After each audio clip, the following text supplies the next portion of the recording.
great, but I also want a future where I'm okay. Living life is doing lots of cocaine. Wait, no, it's living with no shame. Wait, no, it's sleeping in on Sundays. I guess it's different for each of us and that's okay. Well, I just want to be happy. How to get there? Glad that you asked me. I think it's different for everyone. Some of us need work, others need fun. Some of us need purpose to overcome. But try to do what you love when it's said and done. Because there's so many differences in each of us. Trust your gut, it can show you what you want. Live at night, every day, every night. All I want, all I want. Some of us need work, all I need. But try to do what you love when it's said and done. Bring it home, all I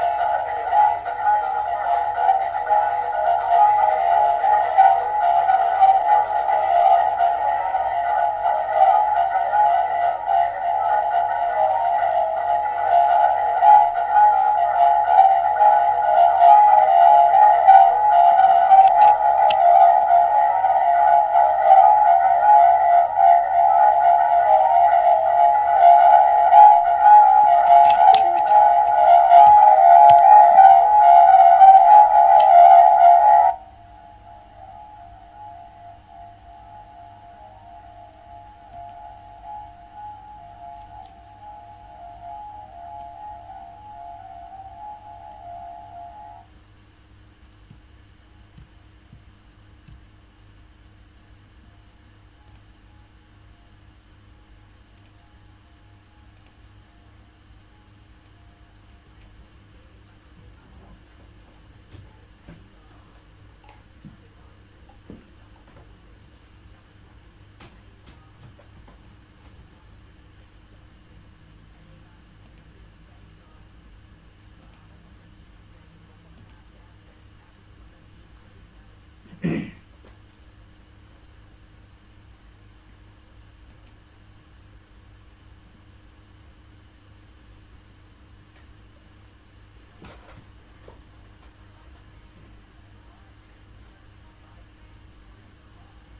I need.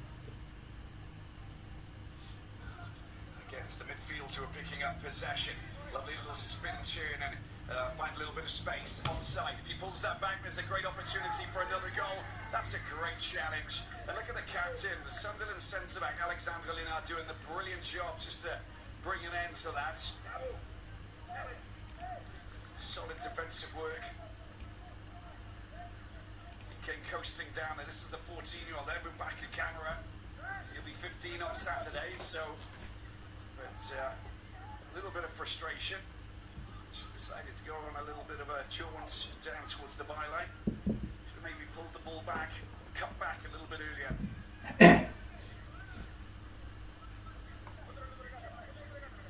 Spread out to the right-hand side. Mohamed Traore.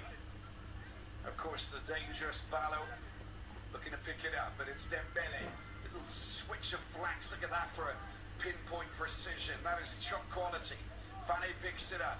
Fane turns, tries to deal with Dyer. He's got an overlap if he wants it. There's the chance for a cross coming in. It's a shot at the near post, in fact, and just touched there by Borny. And turns it away for a corner.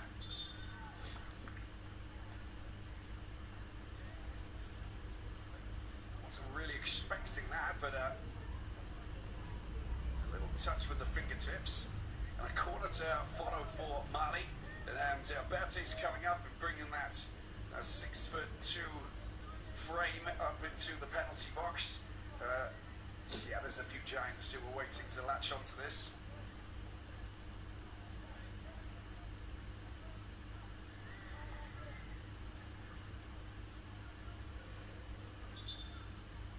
A lot of very tall physical players coming into the penalty box and waiting to try and latch onto this corner as they go in search of a second goal.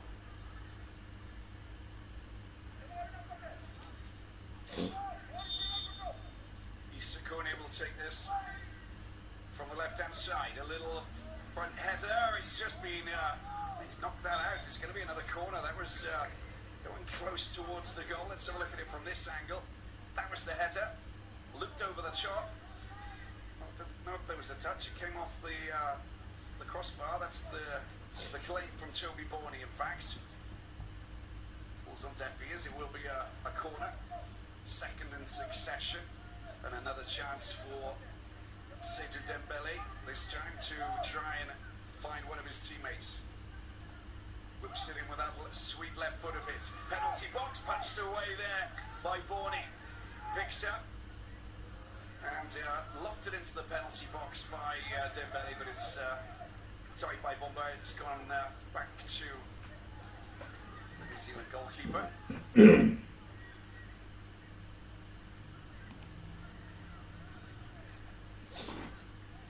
Dan hasil di pertandingan lainnya, Arab Saudi U17 tertinggal 0-1 dari timnas Austria U17. FIFA Men's U17 World Cup here in Qatar 2025. The Aspire Zone complex in Al Rayyan. And we've got the fabulous Khalifa International Stadium, which is just in the background. It's been picked up here again. Ballo tries to get it across. An attempted shot. There's been blocks, but you could see the bomber was coming across there, and it was the ideal scenario. But first of all, Ballo, the Yellen FC player, really should have driven that home. Ahmed Traore, getting the ball back. First touch is sweet, tries to put it on his left foot, unable to do anything. Isakone is Dembele, look what he's doing. Teasing.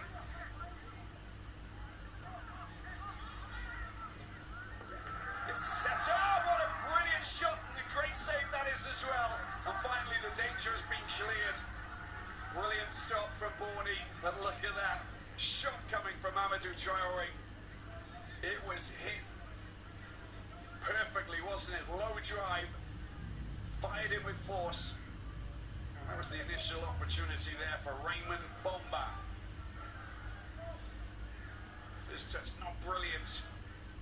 Tried to get the ball back across, of course. It was just a little bit tight in the defence. They get another chance to go. The corner, it's, can he get the shot in? It's been blocked twice. The scramble and the clearance. And the ball goes down into the corner. Bomba picks it up. A bit of support with Cornare. Back to Berte. Traore. Lossing possession at the moment is the Malian team. Nice little touch, watch out. Here he goes again. Seydou Dembele. Wonderful passing ability and fabulous vision as well. Traore gets the ball back to his goalkeeper.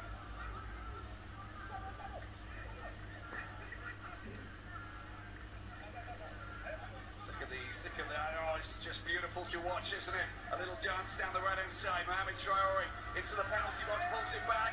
Oh, there was an opportunity for him to go for the shot himself. Again, they're just playing as a team, which is beautiful to see. Sometimes you've got to be a bit greedy.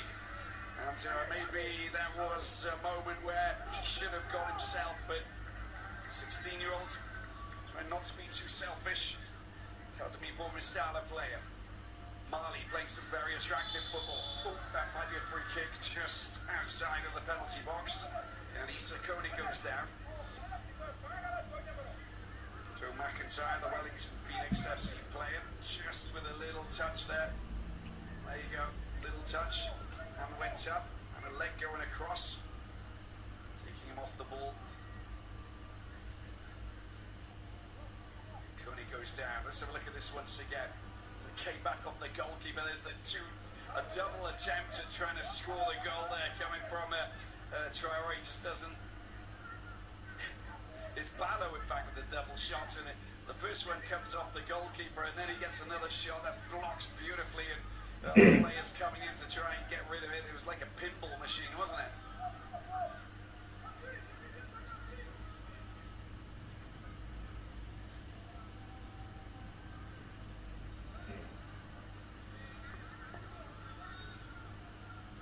Set piece. Dembele going for goal number 2! Oh, that was close, wasn't it? You saw that Borny had to dive for that as well, to the left side of his goal.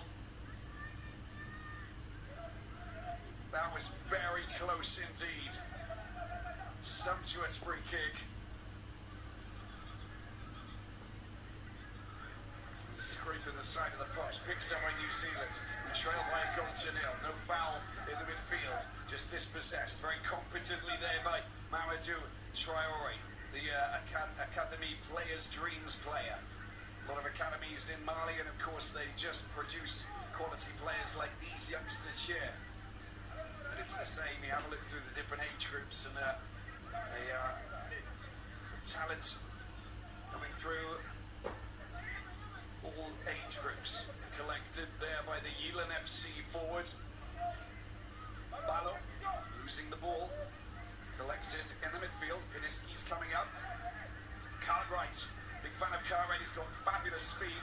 He needs to try and take advantage of that. Can't get in between Konari. And look at that. He plays with so much wisdom that you get the impression that he's twice the age that he is. Danger lurking down the right side. Here he is, Seydou Dembele. He's got the Midas touch, hasn't he? It's a lovely little pass there, and a delivery coming back across. A little touch there coming in from Dyer. Danger not clear just yet. Perfectly controlled and taken out. Well, I'm saying that was knocked a little bit too far. The offside flag will go up because I think that Bumba was a little bit to the wrong side of the last defender, since the ball came swiftly back up into the deep part of the pitch in the New Zealand end. 4 minutes left to play. A few lingering white shirts there behind the last defenders. Jeff Diallo, more than content with what he's seen so far. Such a dangerous team, looking very slick in attack.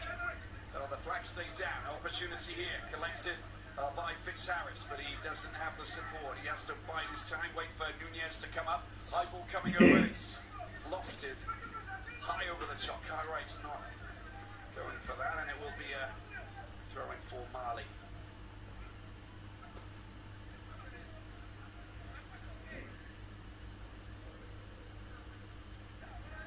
United FC player, 16 years of age, Matheus Nunez.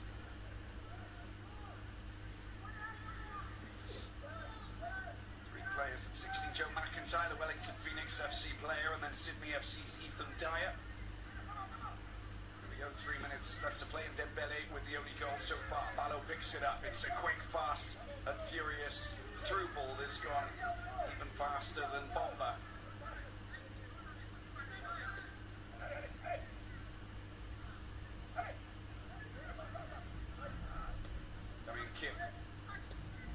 The ball back, Nelson threading it through the midfield. That's nicely done. Has been picked up with a chance for them to try and do something here. Fitzharris bides his time, waits for a little bit of support, needs it on the right hand side.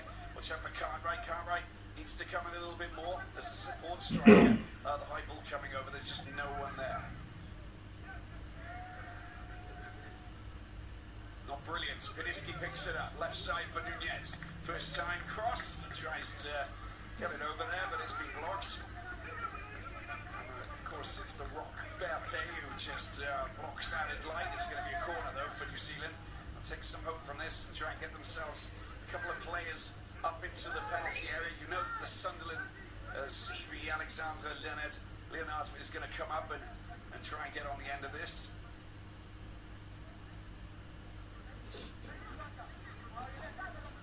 Dyer there as well with Visilic. Have to be a little bit vigilant about the quick counter as well. We saw how that goal was quickly transformed from a pull-back pass to a goal. Here's Kim with the resulting corner. It goes high over the top. It's not a great header. It's not a bad header. It's not good enough from Visilic to test Lamin Sinaba in the perfect way. Moved very quickly and very far upfield.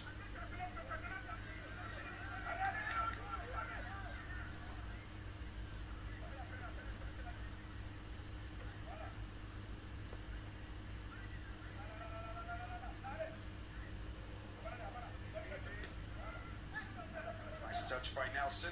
Nice interpretation. Here's Nunez. Nunez tries to spin. Good protection of the ball. Stays out of danger. McIntyre coming to help out, but attempted through ball there from Nunez, doesn't find his teammate.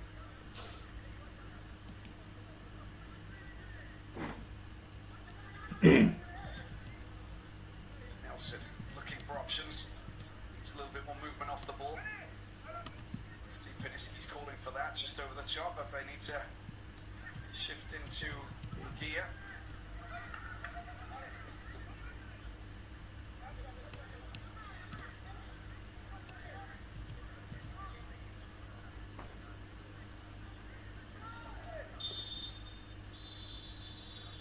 Well, there's the half-time whistle. No added shine.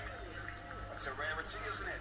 And Vasilios Fotios of Greece brings an end to the first 45 minutes. And this is a very intriguing encounter. Got to give full credit to the runners-up in 2015. Mali, they've thrown everything at New Zealand. Been very dangerous on attack. That man there has been outstanding. They call him the Little Messi. 17 years of age in the midfield. Wow, he's got some pace. He's got some skill. Seydou Dembele separates these two teams as Mali lead at the break. Well, they lead by 1-0 over New Zealand. Perfect operation for Adama Diallo, but Martin Bullock knows that there's work to be done in the second half. They have to find ways of just pulling open the Mali defence.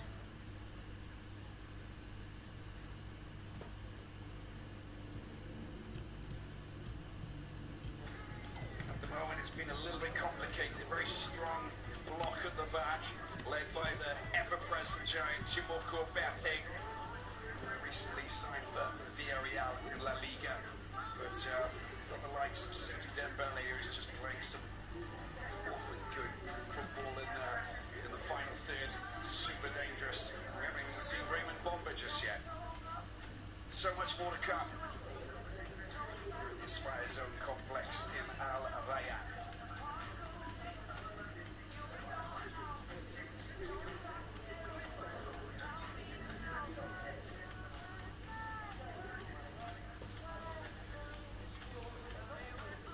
The stats, look at that, 14 attempts at goal to 4 for New Zealand, 4 free kicks. Battling hard, New Zealand have to get themselves up and just test Lamin Sinaba a little bit more. But that defence, oh, it's a big, strong one, isn't it, that Mali have got at the back with Kanari, Berté, Camara and Traore. So they got their work to do in the second half, but plenty of football to come here for this Group L encounter. Mali lead New Zealand 1-0. We'll be back shortly for the second half.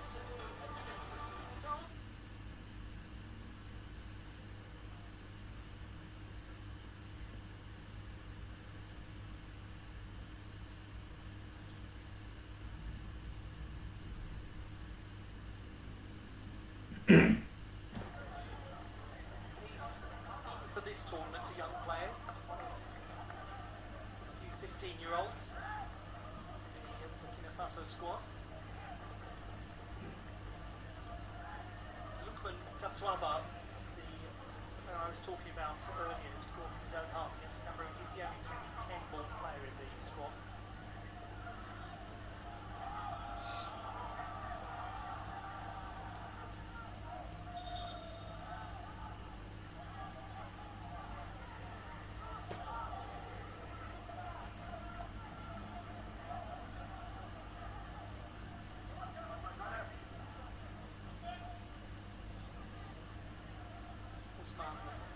Ouedraogo, based in France. He's the only European-based player. Ouedraogo lobbed the ball early on. This is an opportunity, and that was nicely set up. Zongo, Koulibaly. Too much width and power on that cross from Koulibaly as Ismail Zale does his best to keep the attack alive. Again, some good little signs from the Burkinabe players. I wonder what he makes of it all so far.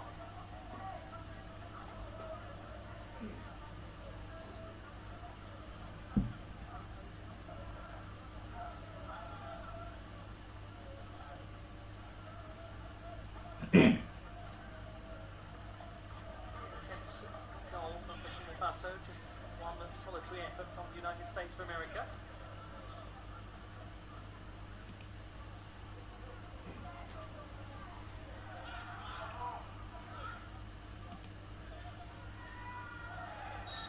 Oh, it's a little on the late side. Sana Bagayogo.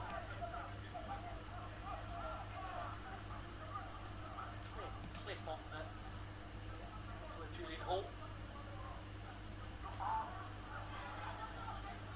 Still scoreless, and that is no great surprise to see. That's just the sort of thing he loves to do. And he is actually disappointed that he didn't get a better purchase on the ball. Now for him, for Lukman Tabswaba, that's positively a close-range effort compared to the one that he scored against Cameroon on the opening match day of the Under-17 Africa Cup of Nations. And I urge you, if you have not seen that goal, please do take a moment to find it. It's very much out there in the public domain on social media for obvious reasons. Terry.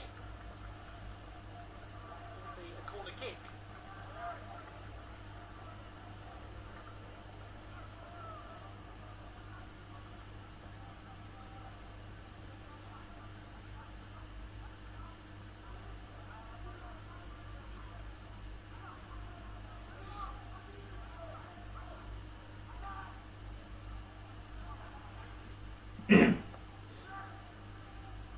Corner kick from the USA, very comfortably dealt with, but they'll get another chance to put this ball back in. Chance has gone. Now, space here for Bagayogo to bring it forward, so that's good backtracking though.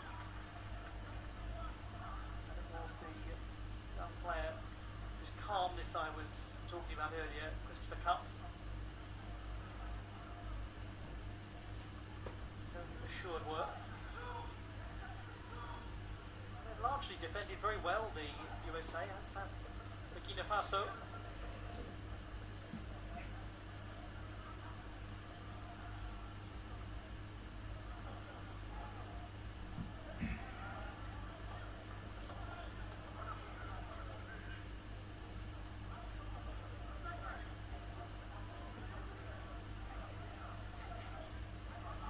Here.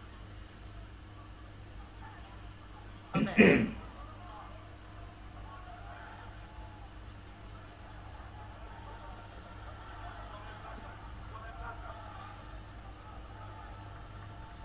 Should be Burkina Faso to keep control of. Well, that was a risky challenge from Hamoda, and he seems to have got it absolutely spot on.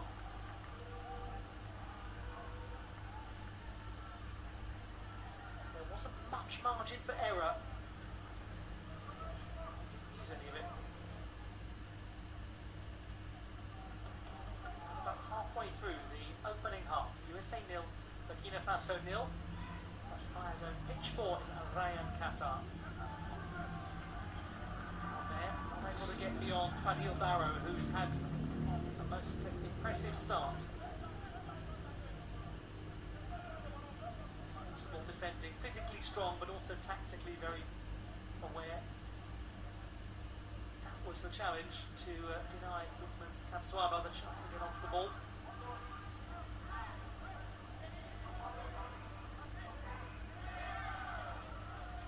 Cleverly done. Really impressive from Carrizo. With a lovely little burst of pace that seemed to come out of nowhere.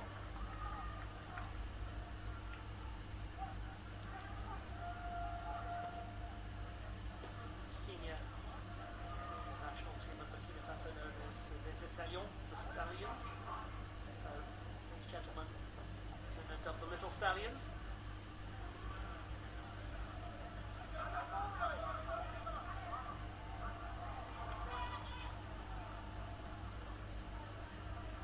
Good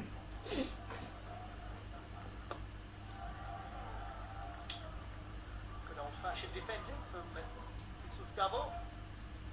Plays for a club that's anything but old-fashioned. Plays for New Stars FC, known for its excellent youth provision. Arsène Kouassi, an Ivorian player who joined Lorient this year after 2 years at Ajaccio, came through the New Stars Academy. 2 from the club here. The other is Mohamed Fofana, who's on the bench.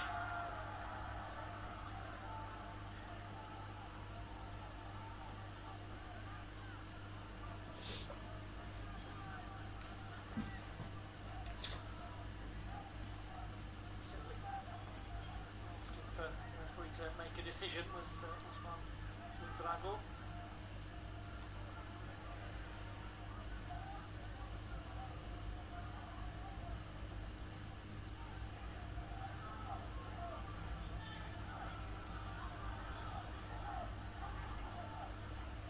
Ouattara keeping goal for Burkina Faso. Plays in the second tier for Colma in the city of Bobo Dioulasso. This could be a little troublesome, but not quite troubling for Julian Hall to play that back across goal.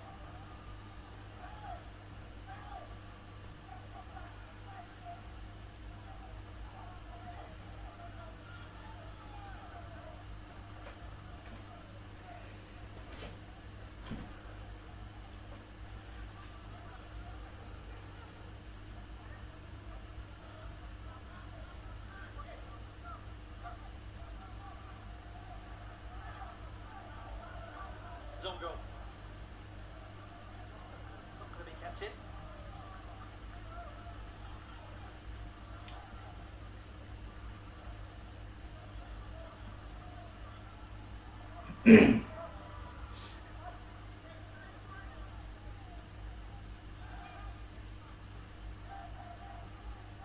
Saleh. They say though, current possession. Just to remind you, Tajikistan and Czechia, the other 2 teams in this group. Terry. Played quickly on by Albert. Albert will get it back, flicks it to Carrizo. Eventually through doubling up, they capture the ball, but rather limited options there for Bakayoko because everything got rather condensed in the midfield. Burkina Faso, so it was lacking a clear target.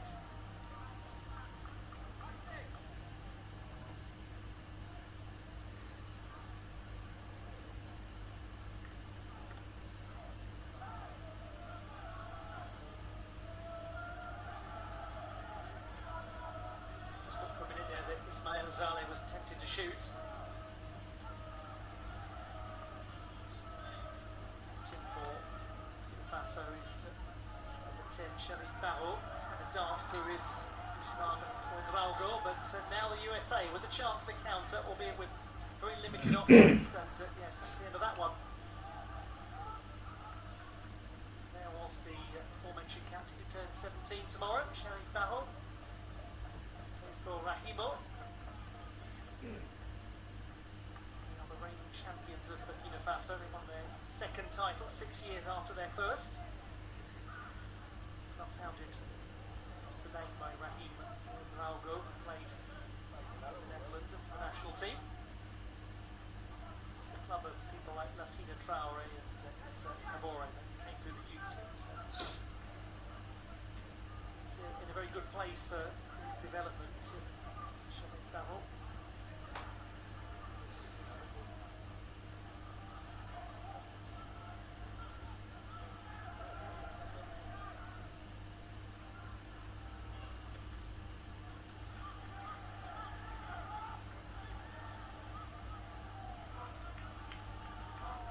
Carrizo, New York City FC, became the youngest player in history to sign a professional contract in the top flight of football in the USA.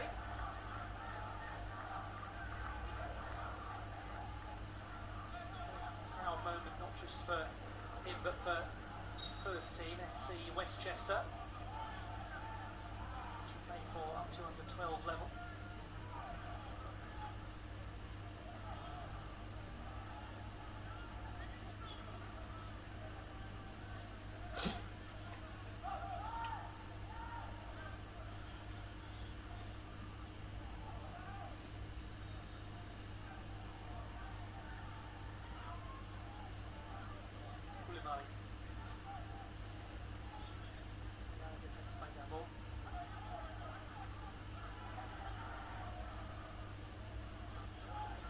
Side, Alassane Bakayoko tries the lateral ball, good opportunity, well defended, Hamoda. But nicely timed late arrival by Sharif Barrow. You could see him calling for it, and that was tactically very sensible. Frustrated that he could not do more, but the presence of Ramis Hamoda was sufficient to force him to rather rush at that. It's a decent construction from the West African nation.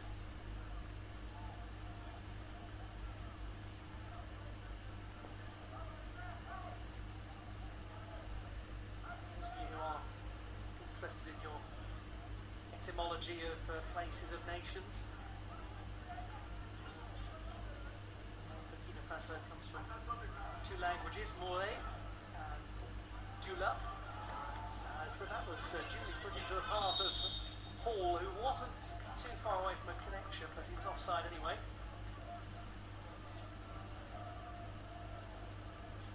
No doubt about it. Straight ahead.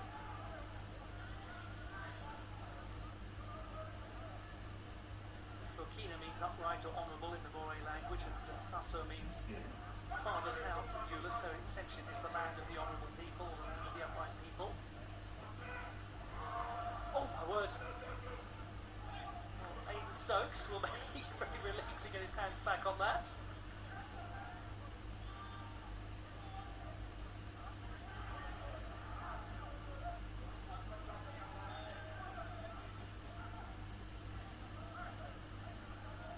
Cooper Sanchez. It's a great, simple, direct pass out of the midfield, out of the defence through the midfield. Arakimas. Nicely done, very nicely done. What a good delivery that was, and kept away by Rahim Ouattara, who got enough strength on the parry to divert it. And that was vital from Christopher Cups, because Bakayoko had a clear plan. Looking to free Tatsuaba. Very entertaining phase of the match, that. Rather end-to-end. We look back at Infasha Barakimas, who's just a delight to watch when he's playing like this. So Rahim Ouattara did his job in goal.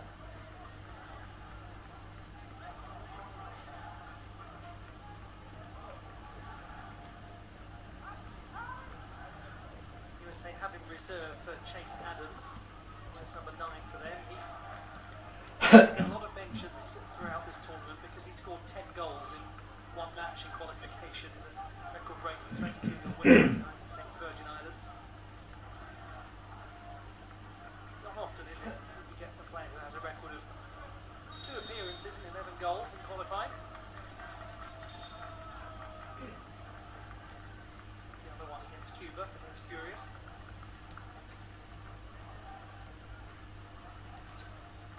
Clear tug of the shirts, despite the gentle protestations of Marrakeemus.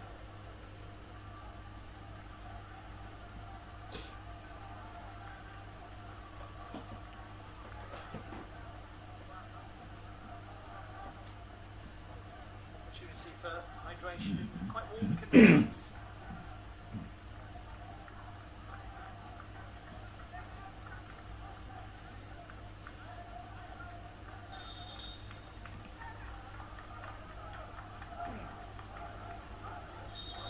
Just saw such a sense of vibrancy in the Burkina Faso fans, and they've been so entertained by the behaviours of their senior team in the FIFA World Cup qualification, a team that finished second in their group, finished behind Egypt. What's interesting about the under-17 side of the Africa Cup of Nations that saw them qualify for this, they finished 4th, but that's not the remarkable thing. What's remarkable is they won their group, beating South Africa, Egypt and Cameroon. It's a very compelling set of wins. Beat Zambia 6-1 quarter-final stage. They lost quite a tight game, 2-0 to Mali in the last 4. Then by that stage, a penalty shootout loss to Cote d'Ivoire in the third place playoff. For his team, Carlos Segarra's was comfortable passage through qualification, beating the US Virgin Islands, St. Nevis and Cuba. Last one of those was the narrowest win. That's just a slightly heavy touch from the fullback Ousmane Ouedraogo.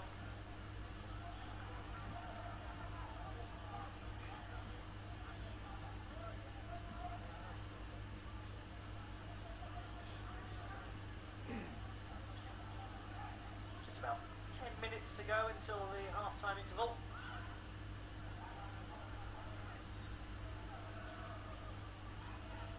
Engrossing game, even though we've had no goal to show for it and no chance that Stokes was going to be beaten. Again, Fatih Marot.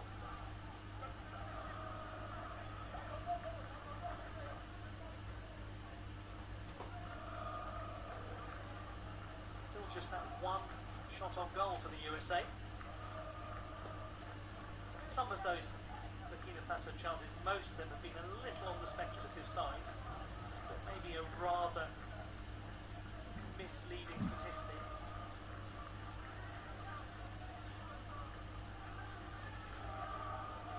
Carrizo has already got so much senior experience in MLS.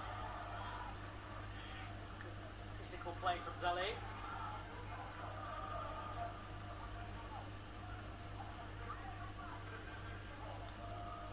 Villa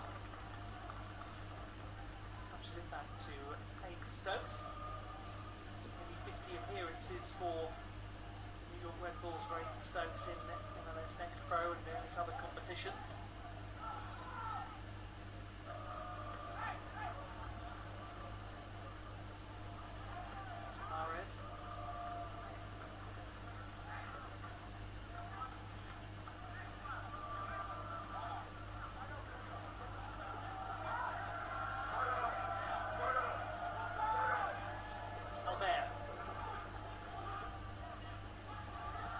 That's a great ball from Albert, and that's a very fine save by Ouattara. Ball with the hit, but the vision of Matisse Albert, most impressive. Never looked for a moment that that was going to beat Raheem Ouattara.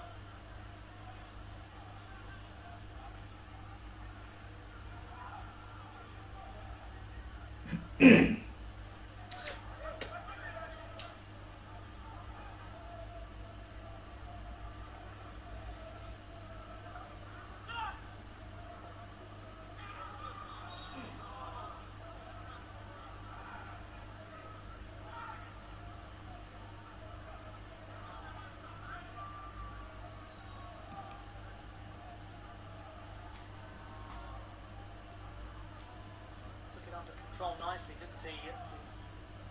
Number 16. Hall's shot was fairly straight out, a well-positioned Ouattara, but he had to make sure that he beat it away with sufficient authority to avoid an easy rebound.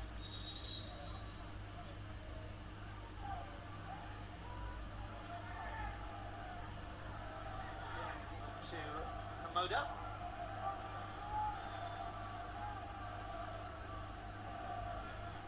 Seems to be perhaps a little too vocal. His displeasure. Free kick to Burkina Faso as we get close to the last 5 minutes of normal time.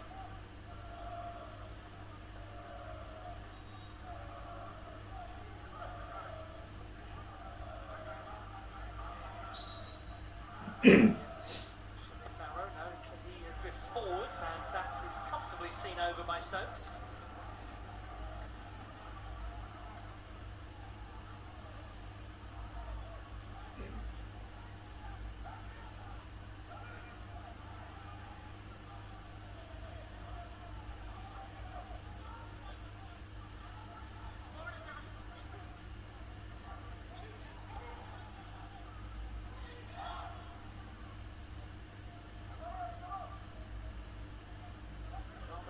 Bold little flick from Hall, got a second bite at it.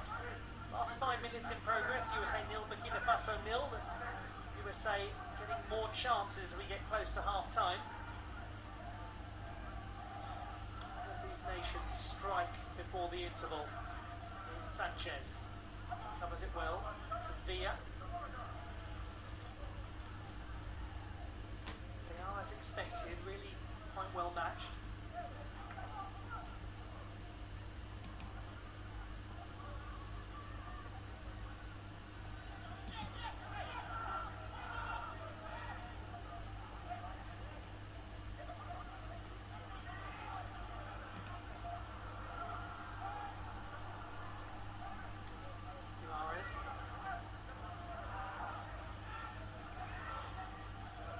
Terry out to Fasha Barakimas, who scored in the last meeting between these nations, and was never likely to beat Ouattara. The power that was on that ball, or wasn't on that ball, but his skill at getting into dangerous positions is a joy to behold for such a young player.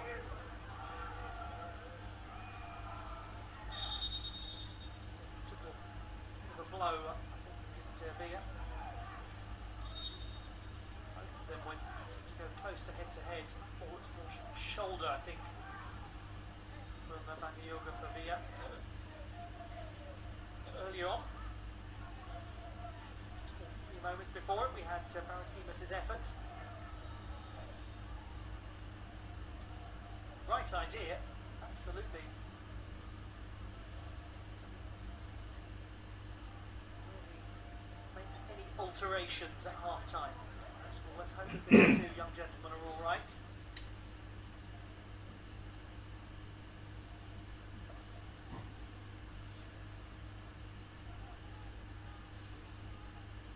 Spectators get a lovely view of the action of the Aspire zone because the seats are very close to the pitch. They can take in the overall atmosphere of all the different matches taking place and on to the other side by side.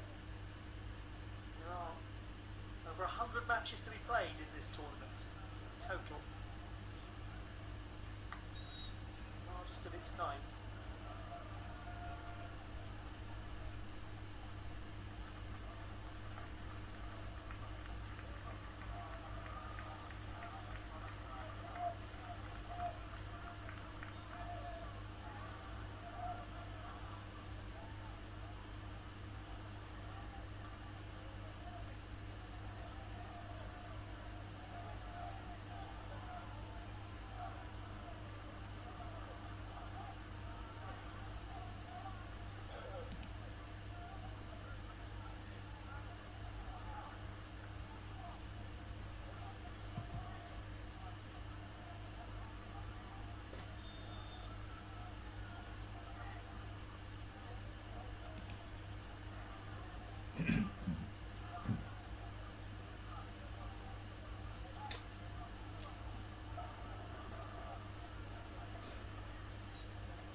breaks as we get close to additional time, and there will be a little more to be added now as a result of that unintentional collision between the Bagayoko.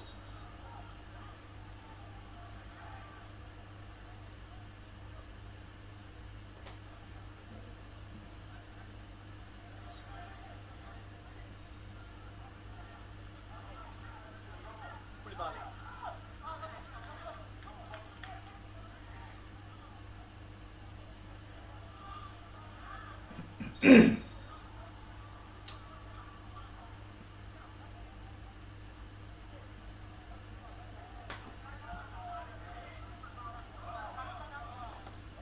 Koulibaly again. Slightly stuttery feel to the game now. Don't have a huge amount of time to be added on, anticipating just a couple of minutes.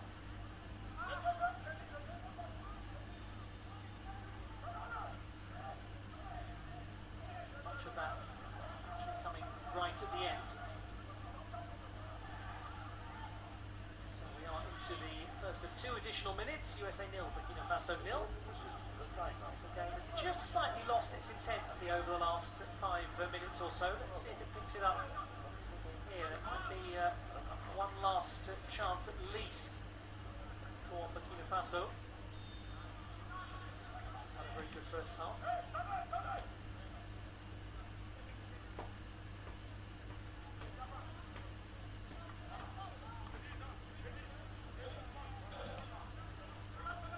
Koulibaly to take this throw, and he's going to go along with it. Flicked on and just away from danger.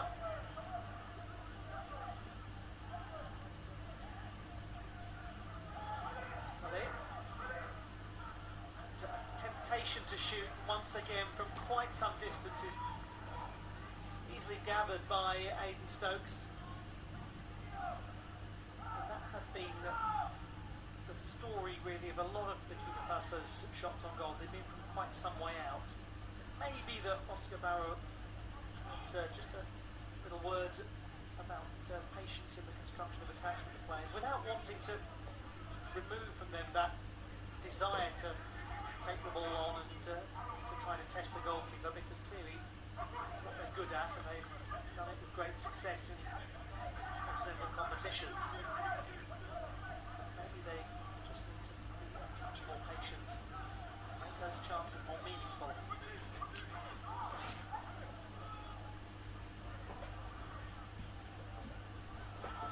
Goalkeeper is going to come. Just a moment of uncertainty. He's had a very good first half for Raheem Ouattara.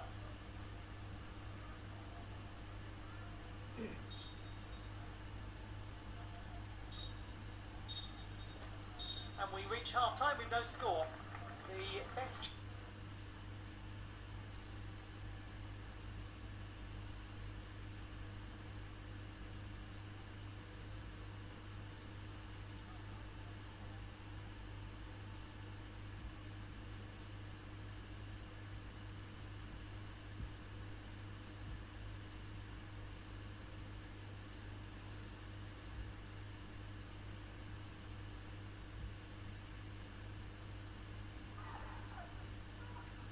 Deterred by handed over possession in their own half a couple of times. France continue to try and play their way up from the back. Short passes, as is so popular in modern football. It's never without risks. Already seen tonight.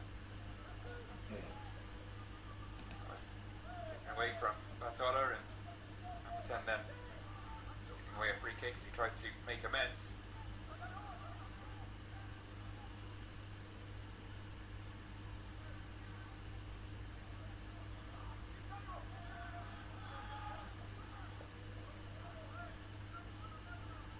To say plenty of time and space for Bappa, but they are closing down France defenders very quickly.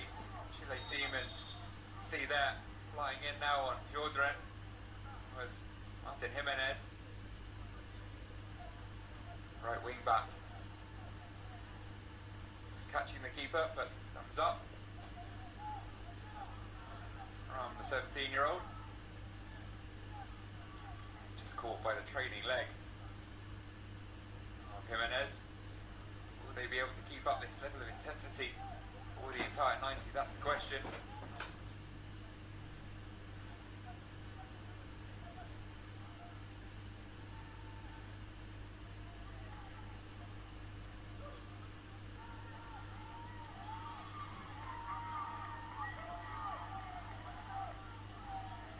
Forwards by Lome, as well as their intense pressing in the opposition half.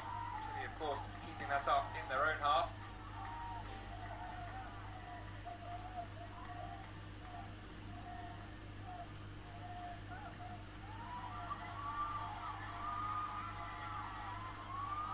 Another long-range effort, which was a lot closer to coming off this time. Jordren just about keeping it out. Cuevas having got his eye in, let's say, the first time. That one was heading on target, but here come France. Van Aero into the area, put it back across goal. All white shirts and blue waiting in the middle. Well, will Jordren stay a little closer to his goal line from here on out, knowing that Cuevas is very much looking to loft one over the top of him from near the halfway line. Oh, the first one a rangefinder. Very much found his range. That would have been quite possibly goal of the tournament. Had it gone a few centimetres higher, evaded the grasp of Ivan Jordren.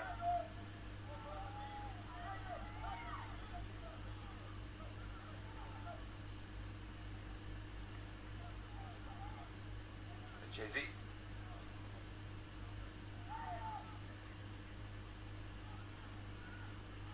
Chile back once again. To back on the front foot. Go back to Vicente Villegas.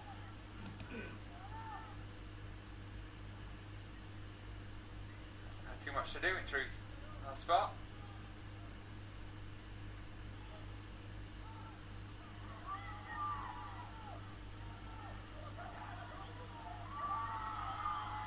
Important tackle from the French captain. Lome sliding in. Missed though by Ambert. There's an opportunity there with a better first touch.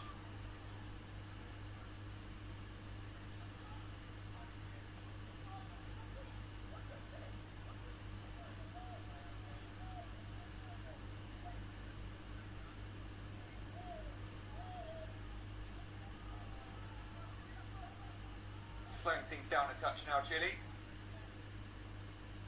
as we tick past the 25% mark of the game. Taken down again by Lome, but France don't hold on to it for long. Another opportunistic effort. This one sails a long way, high and wide. This time from Jan Alegria. Not afraid of a pop shot, that is for sure. It was the previous one. Right on the edge of his area there.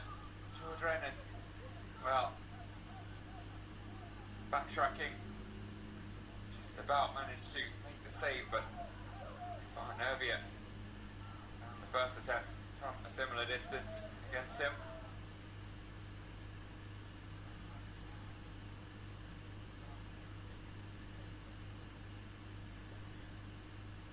Villegas, 16 years of age, and only turned 16 at the end of August. The younger members of the squad, but given the number one shirt, the responsibilities therein.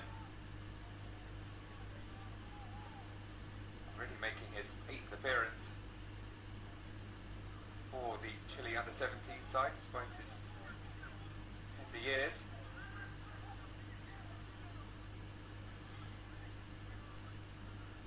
It's for Coquimbo, his home country, club level.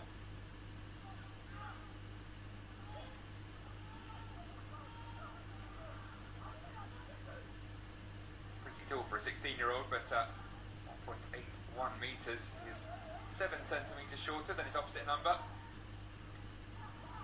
Jordan had to put every centimetre of that to use to keep that long-range effort out. Here comes Valero. Potentially dangerous ball. It's very calmly dealt with in the middle.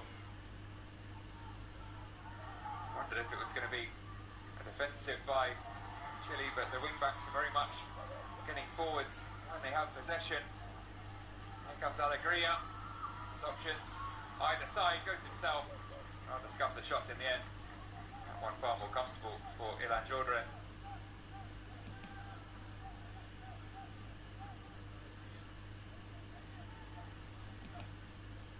Having joined Lens in February, moved to the first team in the summer. Given the number 50, it's the number 1 here for France in this tournament.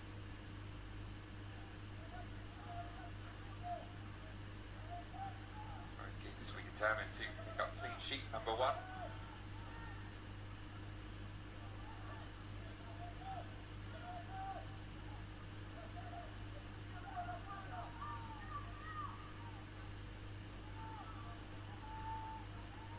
France finally getting an extended spell of possession.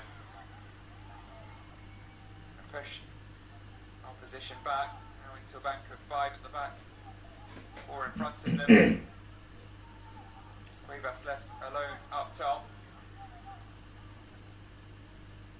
And still, France resorting to a long ball into the box. Haven't been able to pick their way through as yet in the best part of half an hour. Chances on the counter to operate in a bit more space, but possession of the ball to come up with some new ideas to find their way through this very well drilled Chile defence.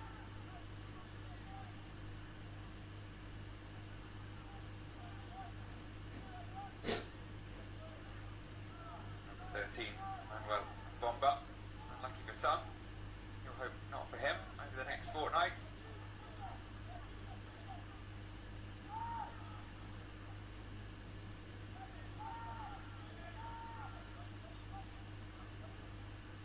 In fact, still 3 weeks through to the final, 27th of November. A long road ahead of both of these sides if they want to go that far. Here comes Menongo. Bedard to his left. Menongo to Lome.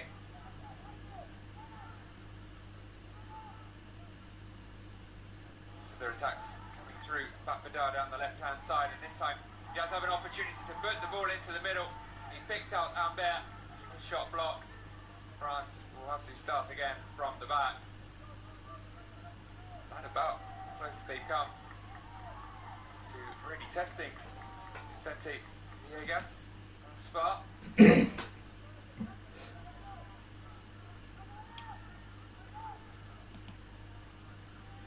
of attacking talent, of course. Valero, Ventura, Ambert. Exciting attacking trio. Valero also making his under 17 debut at the World Cup. The run from Lechese might cause problems here. Important challenge, sliding in there. Had to get that right, Ariana, and did.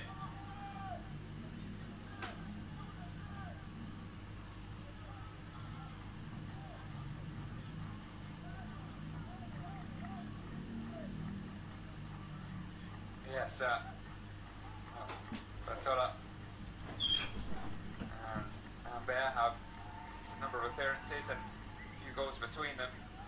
Our main goal scorer from the qualifiers and general recent times in the under-17 squad, Gillian Guesson, not in the squad, was the top scorer for France during the qualifiers with 5 goals, joint 4th top scorer overall across all the teams. Grabbed another 4 at the under-17 Euros, joined 2nd top scorer there and team of the tournament. He is now playing with the under-20s. Are they going to miss his presence here in Qatar? It's a void to be filled by Valero, Patola and Humbert. First two of that trio. Yeah, more traditional centre forwards. Valero seems to be playing on the left. Humbert is a winger by trade.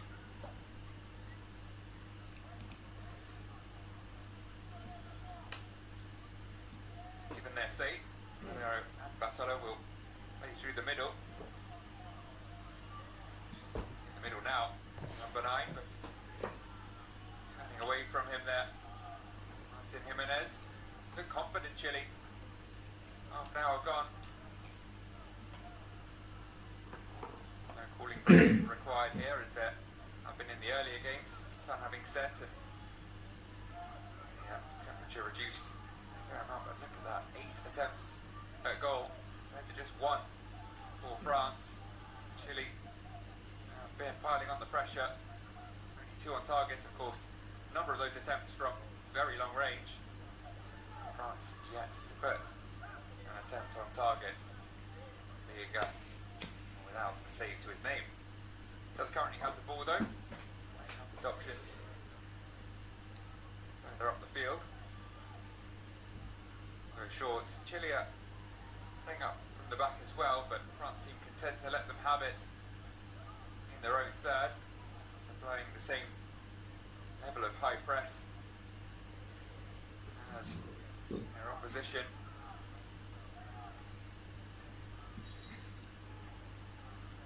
Forwards finds Alegria.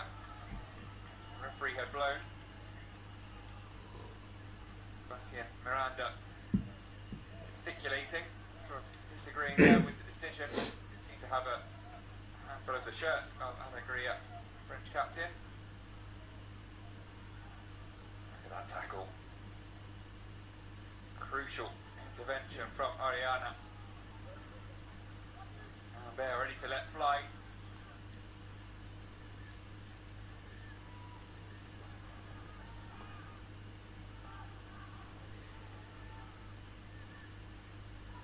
Badal. To like camera. Says he idolises World Cup winner Paul Pogba. To like camera. Here comes the number 9 in on goal, Valero, and there is France's first shot on target. One long ball over the top, releasing the ponytailed number 9. That was straight at Villegas.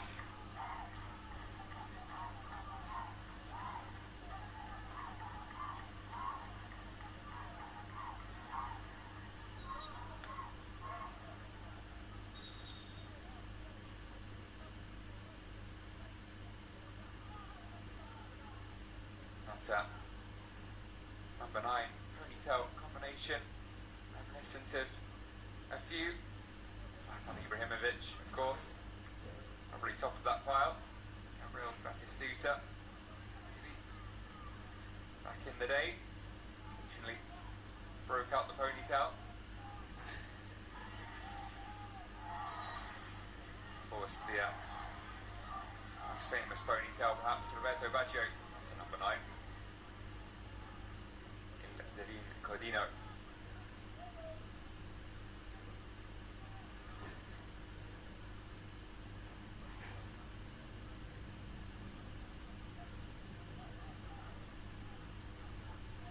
This one back deep in Chile territory.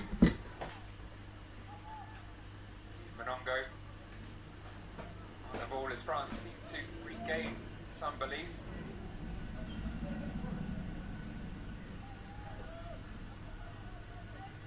Saying they were doubting themselves in the first quarter of this game, but didn't look like the France qualifiers or the under-17 Euros, as there are a few changes in the squad since then. But unexpectedly back in their own half by that incredibly energetic start from Chile when he burst out of the blocks.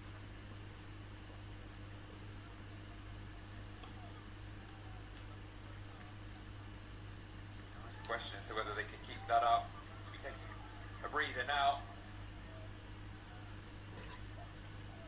The press certainly less intense. Bomba pass it forwards to back Badat on the halfway line. No trouble at all. But nonetheless, Chile still holding firm for now. Once they blew it to do break into their half. It's Monongo with Mohamed to his right. Squares up. Matias Oriana.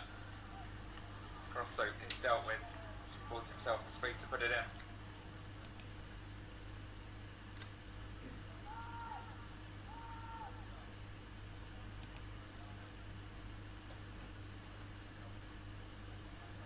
Minutes of the first half remaining.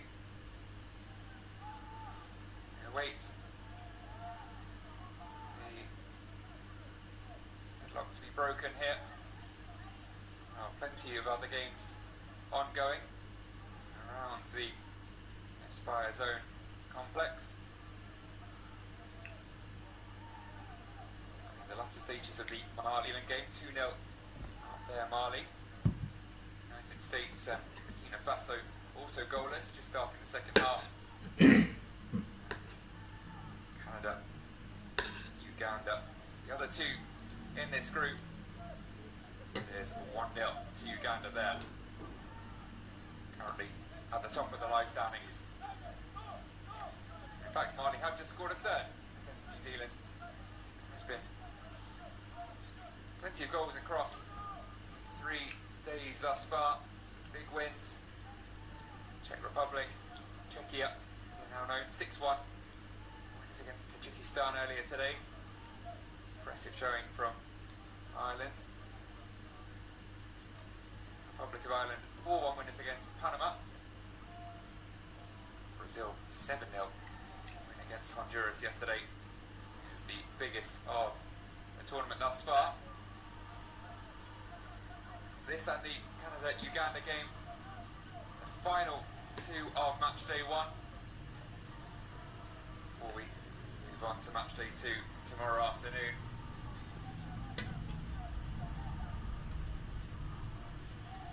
Uganda with the upper hand there. You can finish the first half a bit stronger here.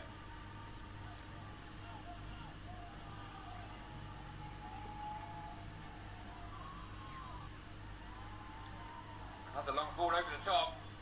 But again, Ambert missing his opportunity. The second time this half.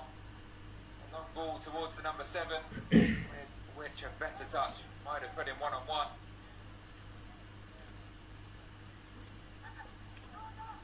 It's a higher press now from Bluet, and did well to find his way out of that Vicente Villegas. Chile tried to go route 1 for once, which has been of a rarity. Sail out for France goal kick though. Come from captain Bruno Torres.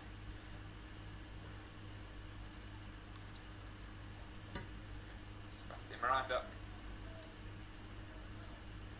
Sure, pretty pleased with what he's seen thus far from his 11.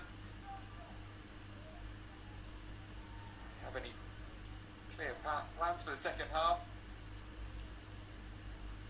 Maybe keep going as you have been. Very much held their own against one of the most fancied sides going into this World Cup finals, and that's not going to help confidence of this young French team. Lechesi hitting a pass under no pressure. Normally more attacking midfielder, seems to be a little deeper.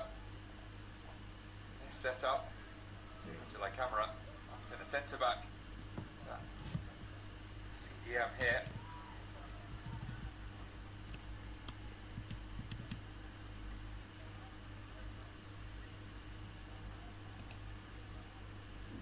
Yes, Pogba is idle, as mentioned, to emulate his hero by lifting the World Cup. Multiple 2018 team, which earned France's second World Cup trophy after their first as hosts in '98. Led by Zinedine Zidane, who's actually a member of the Chile under-17 squad named after the famous Frenchman Zidane Yanez.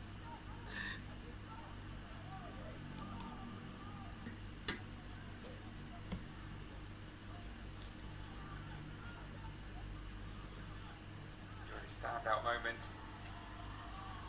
He scored in that stunning 3-2 victory against Argentina in the South American Under-17 Championship. Based in the United States, plays for New York City. Yes, his father wanted to call him Zinedine, but Mum would only agree to Zidane.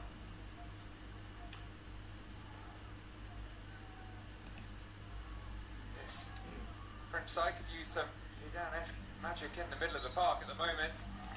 Found themselves pinned back once again as we enter the final 5. The first 45. Chile reigniting that high press and earning themselves a corner there. Good running from visibly tired Ian Alegria. It's going to take a lot of energy, this approach, and I'm sure enjoy the 15 minutes of respite. And enjoy it even more. They can earn the lead here. It's whipped in by Cortez. He wants another corner. Torres making this point to the referee, as he's entitled to do as captain. Claiming that came off a France head, but the benefit of hindsight and second or third viewing, see, that wasn't the case as far as I could tell. Nonetheless, Chile get their corner.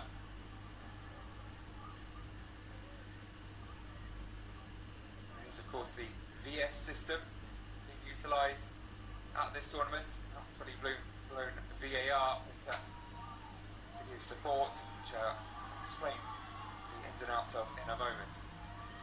Another delivery from Cortez. It's claimed but spilled by Jordan. Where's he going to drop? Hacked away in the end after the header from the captain, Bruno Torres. Certainly just his touch this time. He's heading back into the danger area after a nervy moment from Jordan. But Christ Batola with the clearance. Centre forward, the last line of defence. Not a corner the third time running, but a throw deep in France territory nonetheless.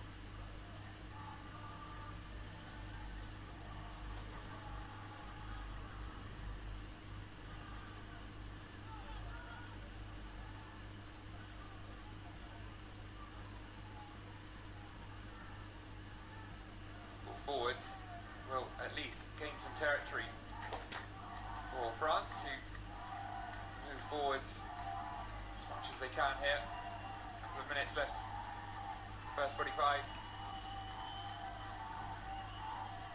They want to finish it on the front foot and carry that momentum into the second half.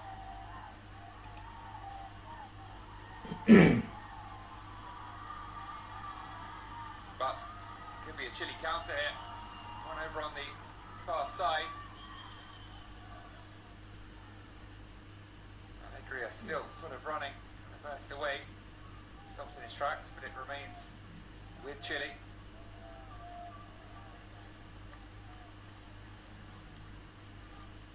And it is Chile fans making all the noise at the moment. Fighted forwards by Batola. Safety first from Torres, back to his keeper. Best clearance he's produced thus far this evening, but ends up with a player in white either way.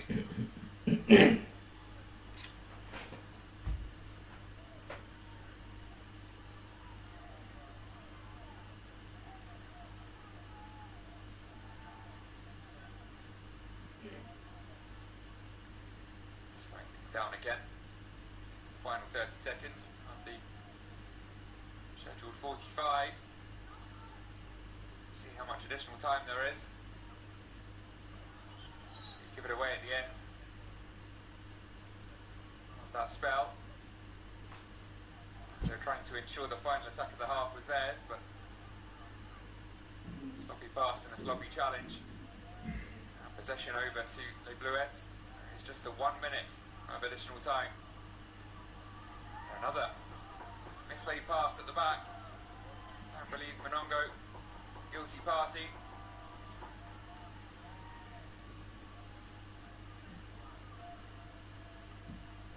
They will get their final attack after all. For now, all the way back to Viegas.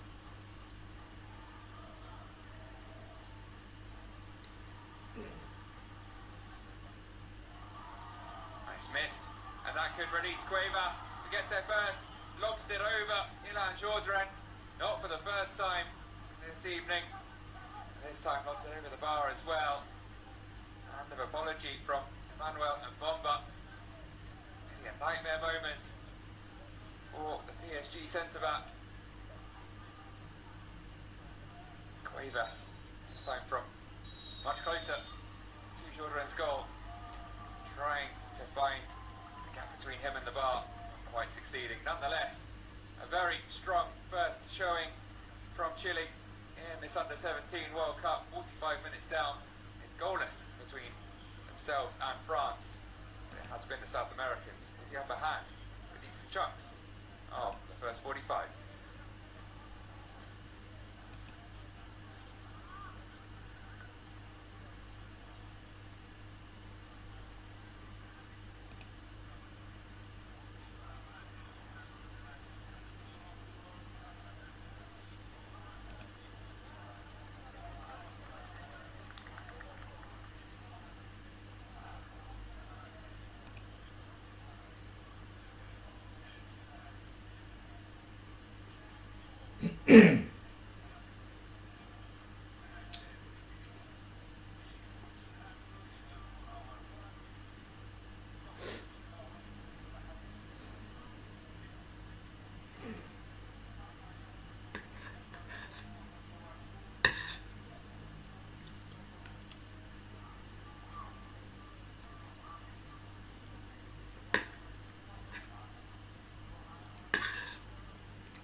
There you go, 10 attempts on goal from Chile, just 2 for France. All free kicks, only 2 corners of the first half as well. It's not been going the way Les Bleuets and Lionel Bruxelles would have hoped. But it is all square, 45 minutes still to play 4 when we return in about 15 minutes time.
Welcome back to Qatar for the second half of this first Group K match between France and Chile at the 2025 FIFA Under-17 World Cup. Goalless at the halfway point has been something of a rarity in this tournament thus far, but hoping for plenty of action in the second half, maybe just plenty of goals. other Group K match currently underway. It's 1-0 to Uganda. Game with Canada, who will end the evening at the top of the final group to play its match day 1 games.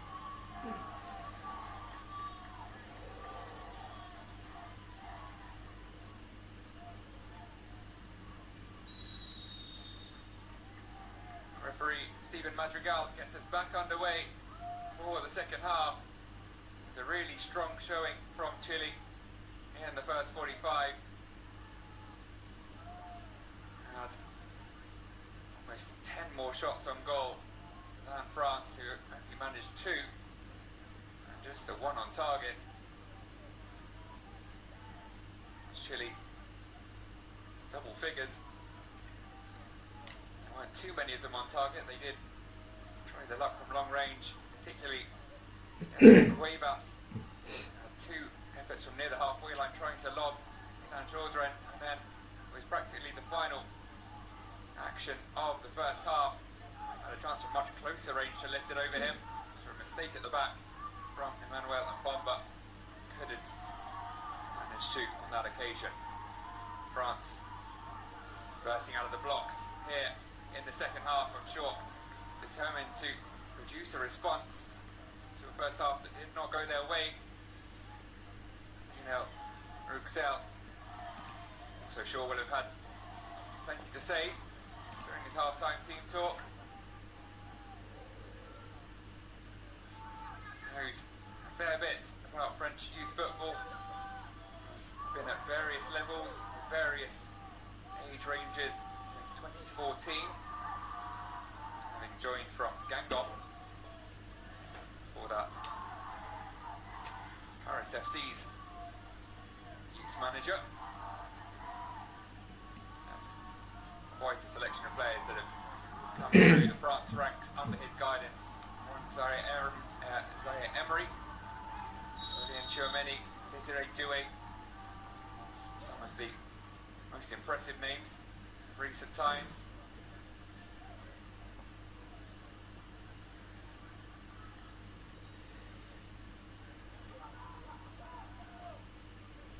Chasey giving a toe to the ball, knocking it onto the hand of Daza. And the point made to the referee. But Chile who get us back underway. Chasey and Valero there behind him, both on the Marseille books. Valero born in Marseille. Chasey joined the OM Academy in 2018 as a 9-year-old. As you may have guessed from his name, Milan Chasey does have some Italian heritage. But committing to the blue of France, and Les Bluettes rather than Azzurrini. Italy, who kicked this off in officially match 1 of 104. Taking on the hosts, Qatar, 1-0 winners there.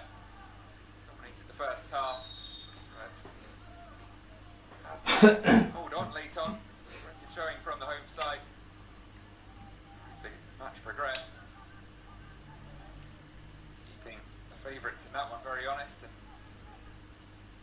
And France were the favourites coming into this game. Chile have had the better of the match so far.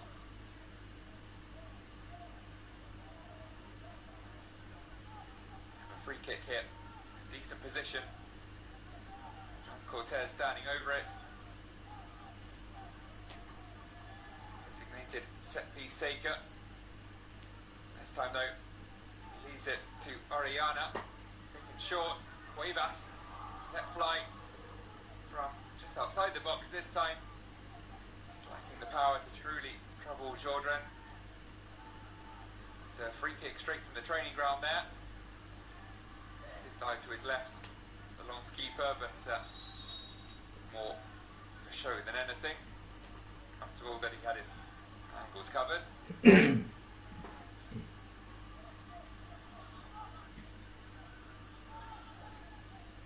A Marseille pair on the left for France. Old bitter rivals Paris Saint-Germain with a pair of players in the France defence. Luca Batbida and Emmanuel Bamba. Both with the French champions, European champions of course as well, not quite world champions, beaten in the Club World Cup final in the summer. Bamba joining in 2023, Batbida a year later. They are both a left back. First choice, but Bamba able to play in the centre. It's given away there by Camara. Cuevas knocks it on to Cortez. Save made by the right boot of Ilan Rodren. Not the first mistake of the day from Abdoulaye Camara, nor France in general. This one nearly punished. Cuevas onto Cortez, aiming for that near post.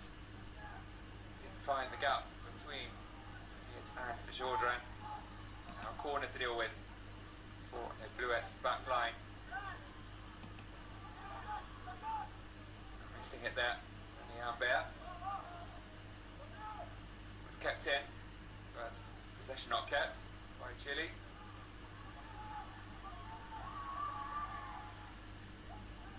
All the way back to Villegas. To mention one of the youngest. He's the only 16-year-old on the pitch for Chile. There are only a couple of others that aren't 16, or rather aren't 17 in the Chile squad. They do have one 15-year-old substitute keeper, Cristobal Del Rio.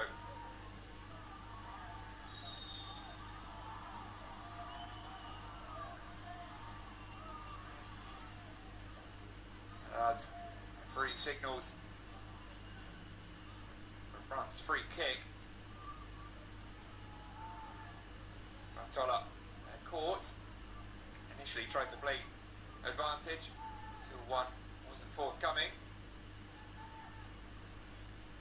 Nothing malicious from Jaime Poblete. After that back five, leaving a leg dangling.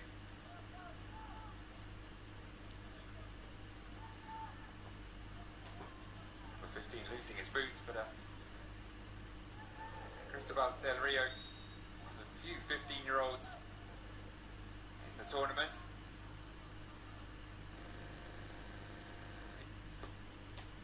Featured in the 1987 edition, at the age of 12 years and 291 days. A record that will likely stand for a long time.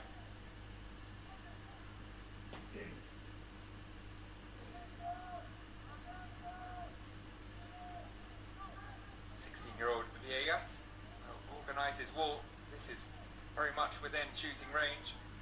Chris Bartola, who won the free kick, set to stake his claim to take it as well.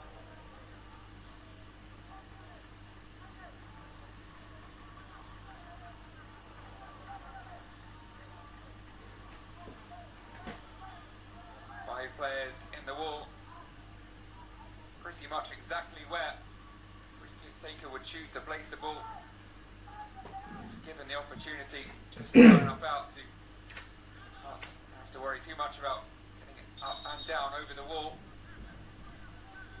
A few more added, including one in blue. See that wall. Valero there as well to give the left-footed option. Camera lurking behind. It will be Bartola!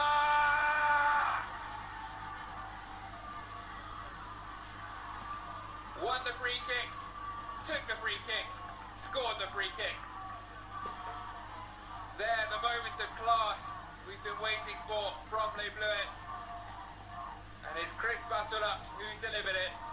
A stunning free kick, his third goal for the France under-17 team, but most importantly, his side's first of this tournament. Viegas got a fingertip to it, but not enough.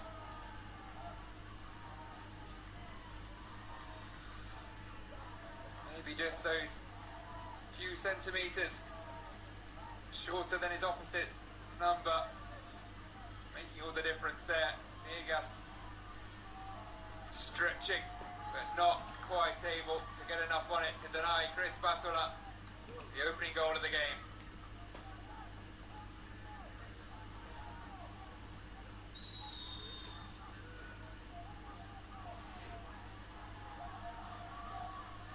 They've been up against it at times in this game. 55 minutes gone. Chile, as mentioned, far more shots. Decent amount of possession.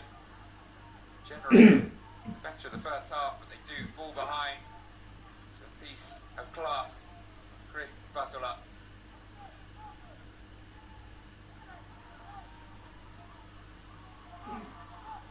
Jimenez tries to produce an instant response for Chile.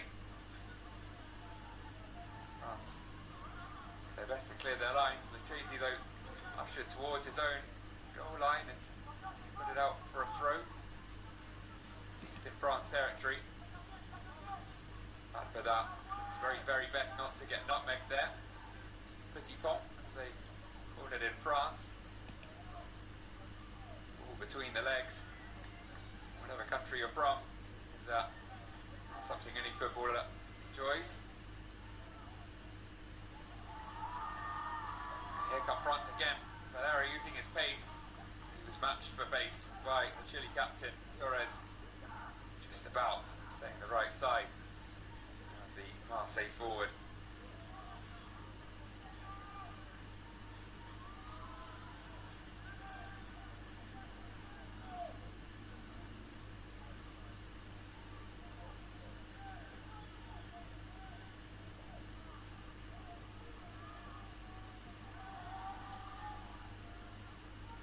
Now it's French captain having to backtrack. Didn't quite match Jean Cortez for pace, but well-timed sliding tackle.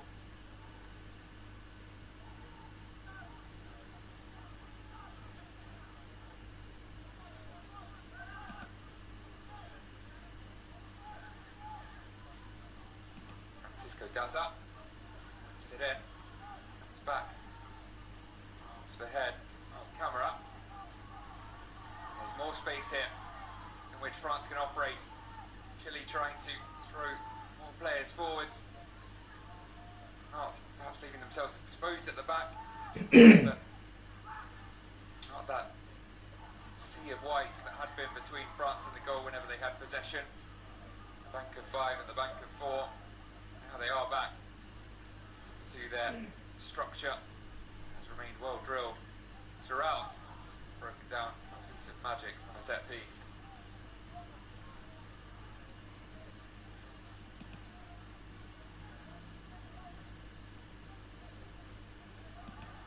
Nonetheless, Lionel Ruxel, plenty of instructions to bark out. In the lead or not.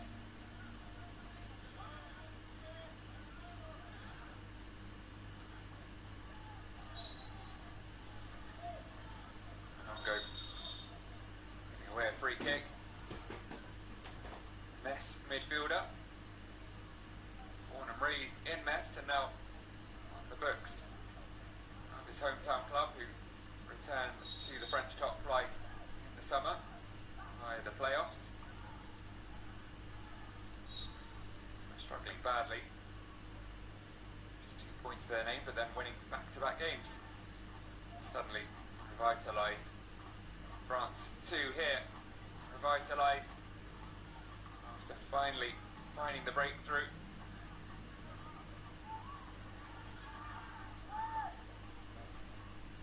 Jay-Z,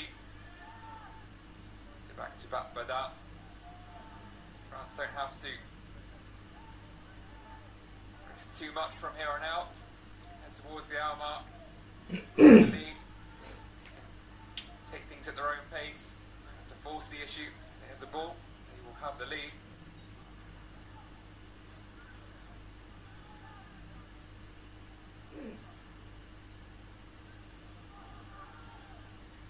Picked up by Ambert. He's looking for Valero. It's cut out. Chasey in interception. Now Monongo.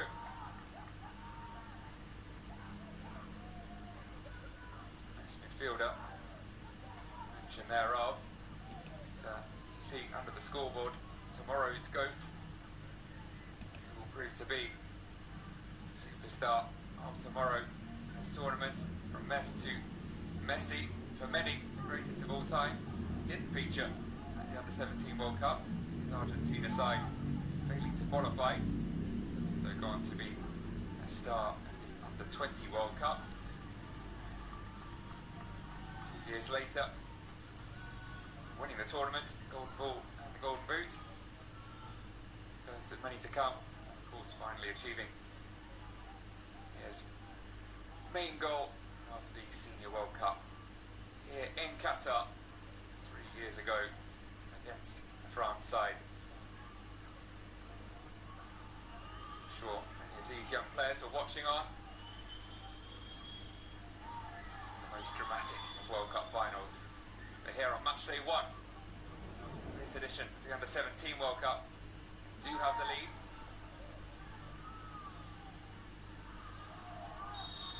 Nice cut inside from Mohamed.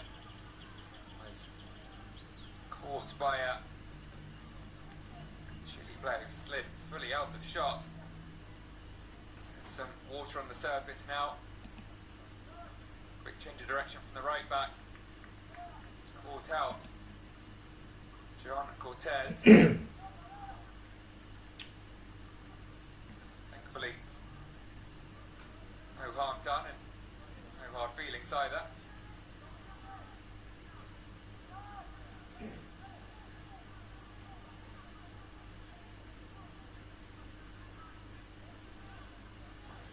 Once can France reduce? Another free kick. Too far outside the Chile box.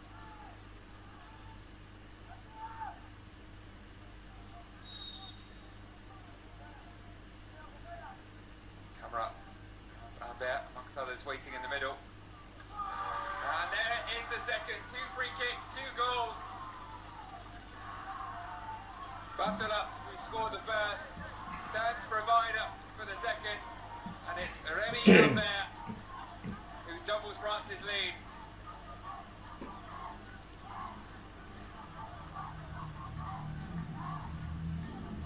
On Chile, who started so strongly, now have a mountain to climb.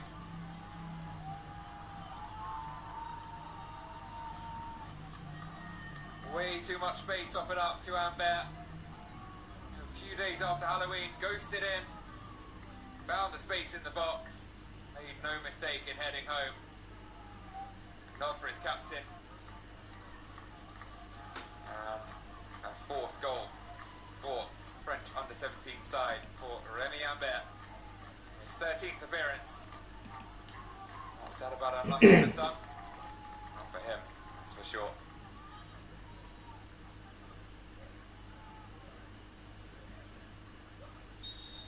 Two goals in under 10 minutes. Having had to wait almost an hour to make the breakthrough.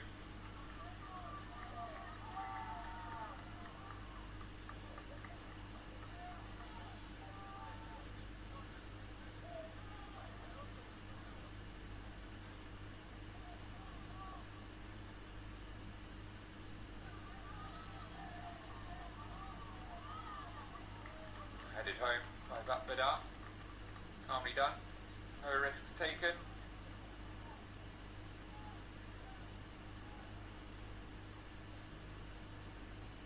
Jordan will kill a few seconds and force Cuevas to exert a few calories to ensure he picks up the ball.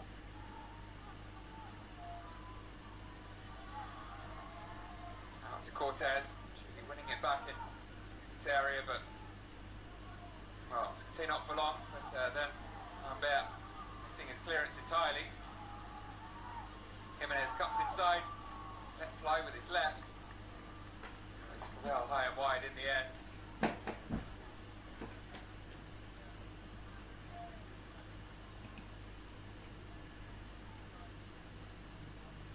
As mentioned, Messi not making the under-17 World Cup. We did. Cristiano Ronaldo, but plenty of huge names did. Ronaldinho showed early flashes of brilliance. 1997 for Brazil.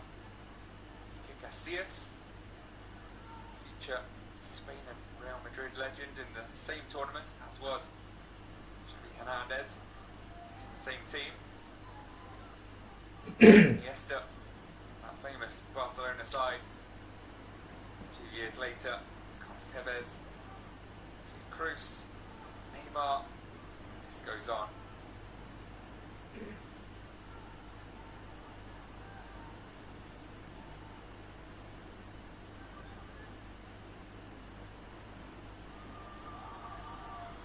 Another race taken at the back by Mbomba, which is to get to the ball first. It's been brilliantly worked forwards. Great counter from France. Ambert out to Valero. His ball into the box.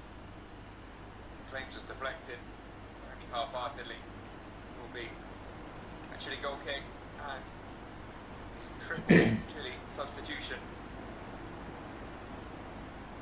Response required, clearly. Sebastian Miranda will make it. Very nearly 3/4 of the game gone. The manager had made a change. Of course, some Chileans, many Chileans in fact, used to high altitude and these in their country, but it is really mountain to climb from here. 25 minutes or so remaining, 2 down against this very strong front side. We showed it in the early stages, but starting to come into their own. Rather silenced previously. Animated Chile fans.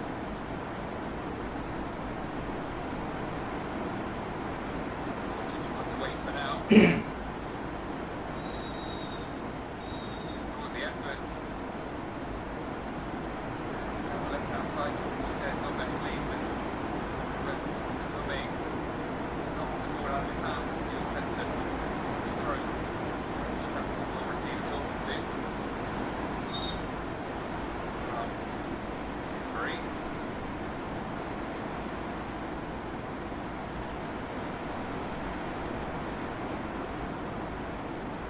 Now changes will be made.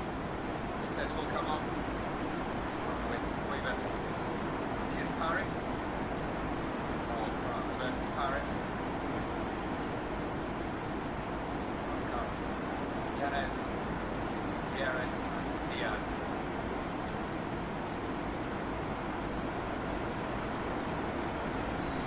Ten, aforementioned Zidane, Yanez.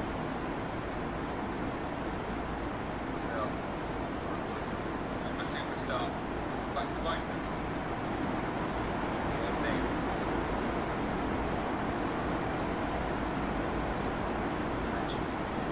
Crucial movement in getting to this World Cup. Now, simply taking the line for the false 9. Cuevas. Just running on empty. It is all first hour or so. Alegria. Getting a more appreciation from Chile fans.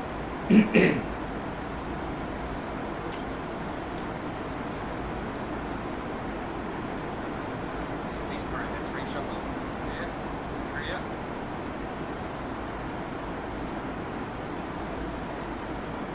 The top will be chased by Yanez.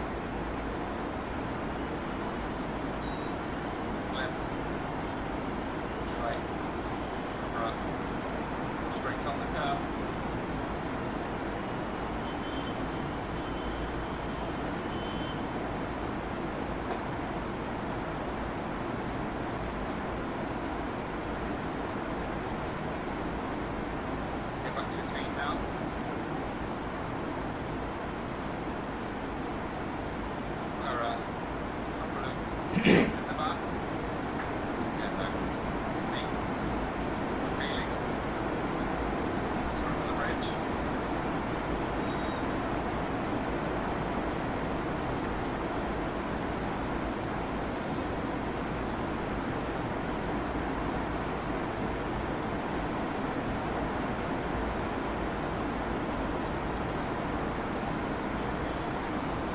utilised to some extent as why those changes. Chile, fresh legs, fresh energy. They are still cut out of this.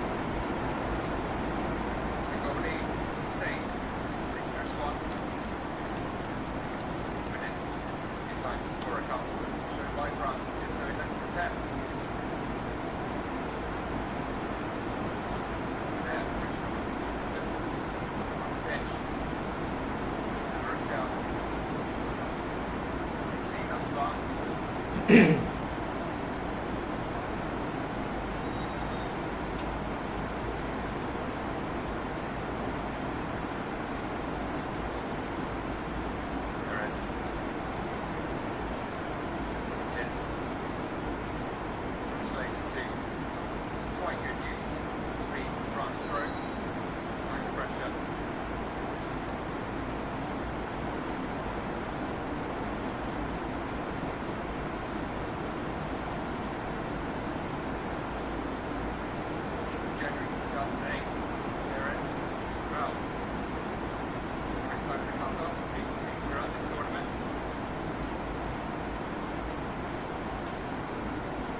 Back post, and on to the post. Nearly another 3 set piece for France. And Chile turned it into a nightmare with a counter-attack here. Not on this occasion. Not back in numbers there, in Bert. Very nearly. That's the game to bed.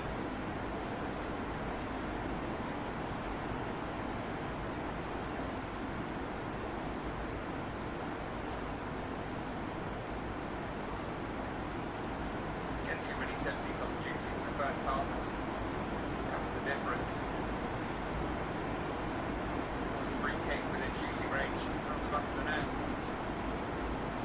The after. Free kick from Hawaii. Hit it home by Humbert and then corner to the post. Surely been set and match. Liberette.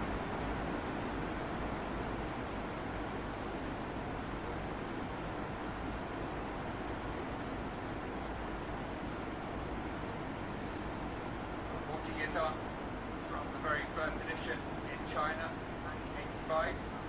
Back then it was 16 World Cup. This is the 20th edition of the tournament. Take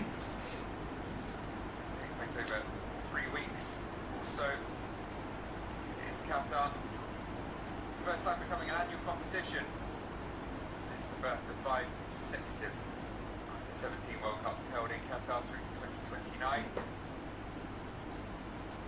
First to be played in 48 team format. To be adopted next year by the Senior World Cup. Here come the changes. For France, Lesueur and Masoko come on. Mess centre-back joining Mess midfielder. Chasing, making way. Nice, Lesueur. So midfielder. Straight swap in the middle of the park for France. It is football at Valenciennes, his home country. After that, bring that one under control. Fullback to fullback.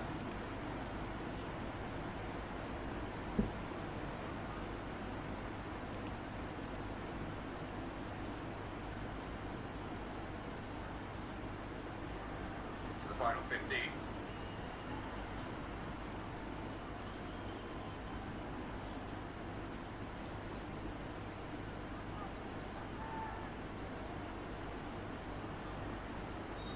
Lesueur, first involvement, bringing it down right hand side there.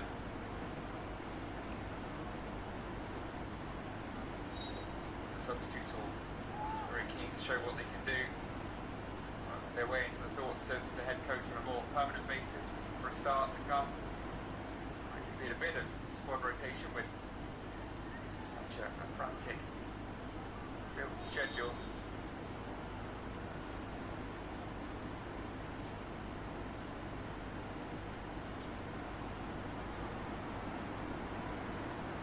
Every 3 games, rather, every 3 days for these teams. France will take on Canada Saturday, and then game against Uganda on Tuesday.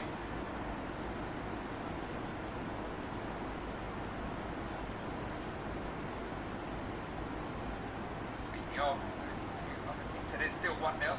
Uganda.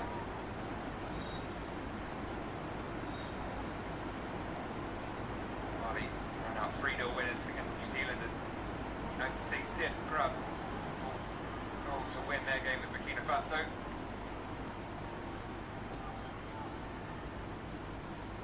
The final minutes of match day 1 now. This is clearly France's to lose from this position. Currently heading to the top of Group K.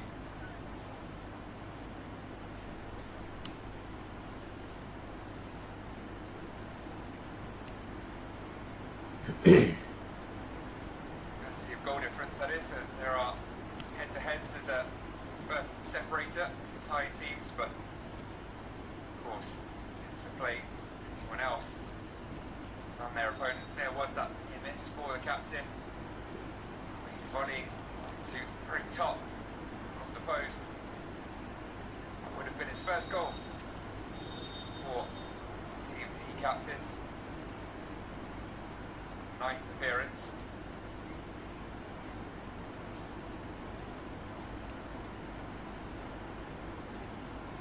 And a pause in proceedings here. The medics check over out there.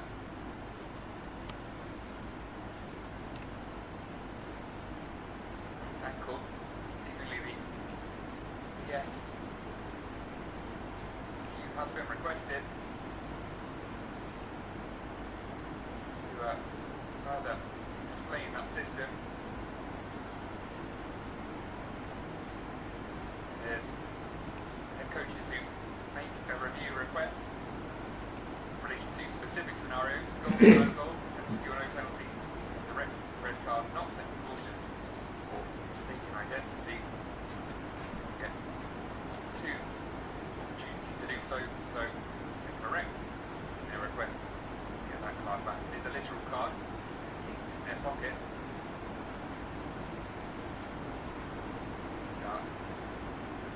Leaving it worthwhile to lose one. Of course, now we just a minutes or so to play. What's the risk with it? Making a request early on, leaving yourself exposed without opportunity to review for a crucial moment. But, really, Cisco Gaza under the spotlight. The referee has seen enough on his pitch side monitor.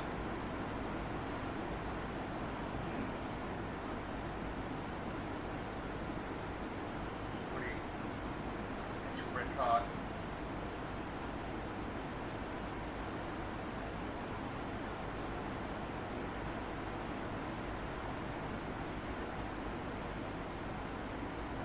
Referee explaining to the 2 head coaches, no red card, not excessive force, will be a yellow card, however, for the defender.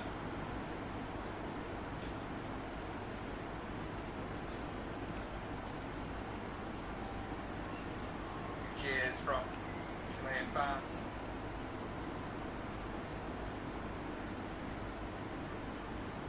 Whether that is that Ruxell gets his second challenge back, I believe so. It has been a decision that has been changed after red card. It's correct to request a review. Play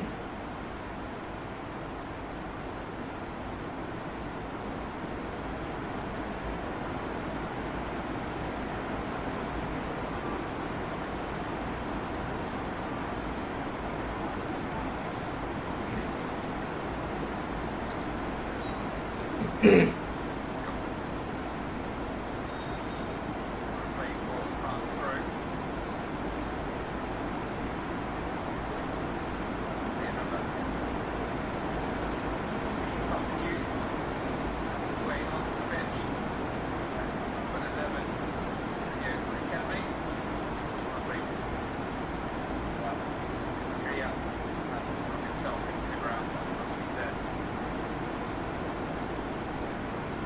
Very first minute, he in high press alongside Cuevas, which was sorted at the end of the first 45 somewhere. Unfortunately, looks like his reward is that he got it. Goal or assist, but now 10 minutes, 90-minute mark, still 2 goals down. To produce White to come back from here, away from this opening game.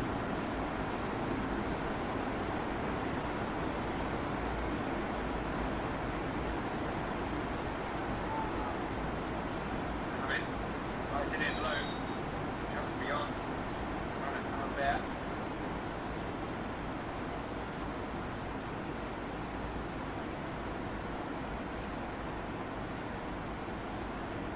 It's just lacking a little now. To make call for the offside. Behind as well. Still that same attacking trio on the pitch. Third minute. Now looks out, no hurry to change things. So change things at the back, more defensive approach and paying off is substitute Soko there, just get home to Jordan.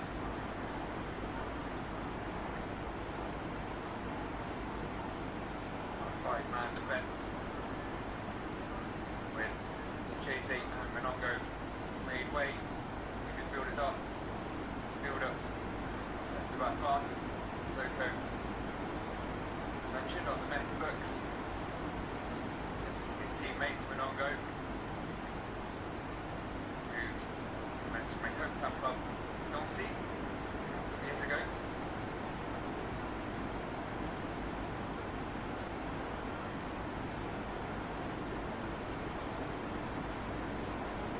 France find their way out, flick from always likely to end up at shitty player's feet, but didn't have to draw the foul. Free kick, much to the frustration of Chile's substitute, Christian Diaz. See why, much amount of contact there. There will finally be another change from Bruxelles.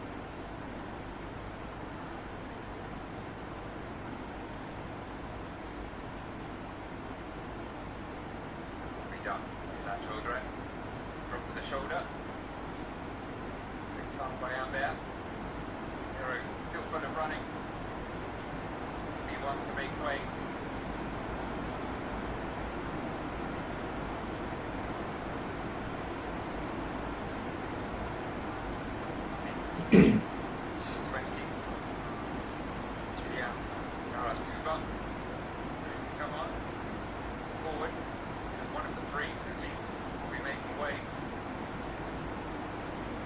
Out of play again. Down the sideline for a while now. Yeah.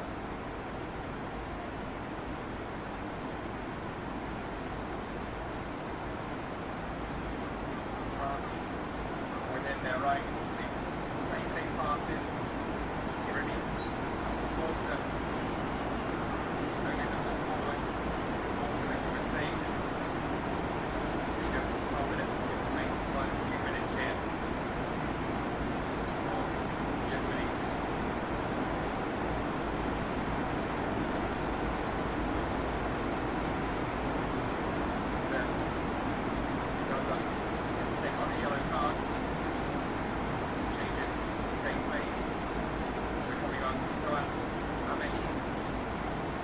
That's where Aaron makes way.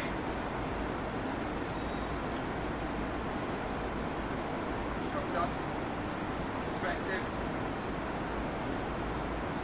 This is fellow two attackers who not on the score sheet, but Aaron gets past as well.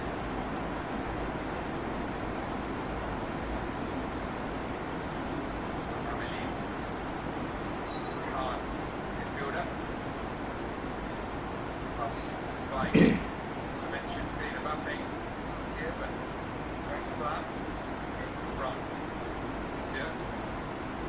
division in France.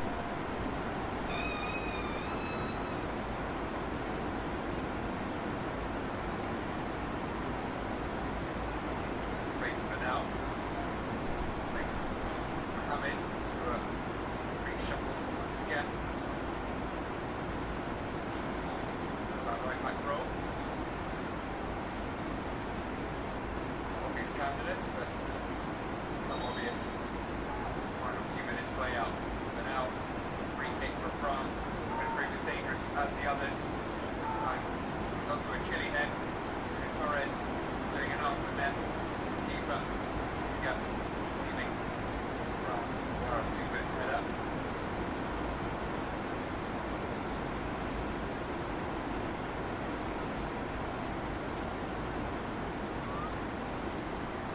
Chile. Just now or never they are to themselves a glimmer of hope. When they come back, they'll surely have to come now. It's going to wait carelessly to the Arasuba. Similarly though, going to wait by Sua.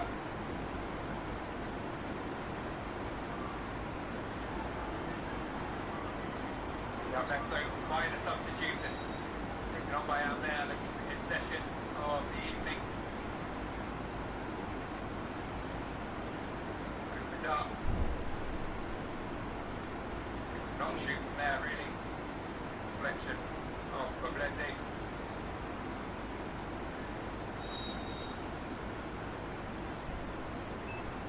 And final change incoming. Now for Excel. Late, but all his changes in the end. Still one available to Sebastian Miranda. Yeah, engaged to come on. Quickly after this corner. As we head into the final 90 seconds of the scheduled 90 minutes. Back post again. It's flicked on and away by Vargas. Looked to break away. Dribbled his way. A couple in blue there.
Coming on.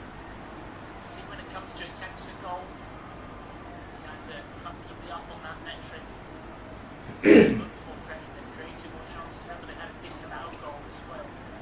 Just the 7th minute, and before he scored, yeah, they hit inside the post too.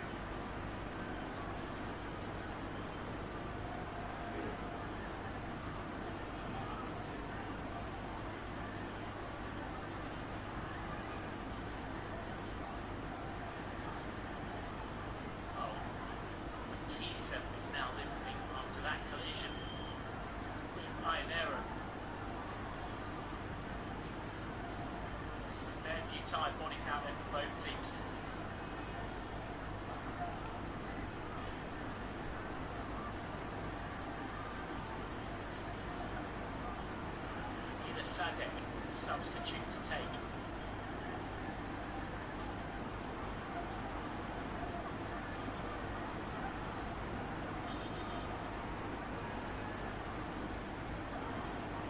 Sadek's ball in.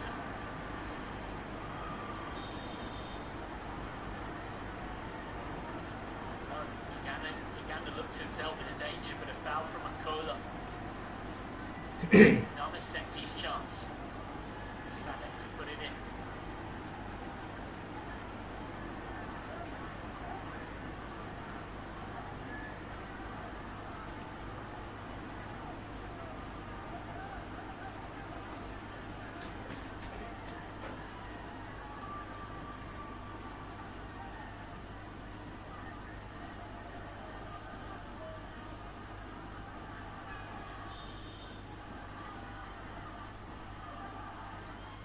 Sadek's cross.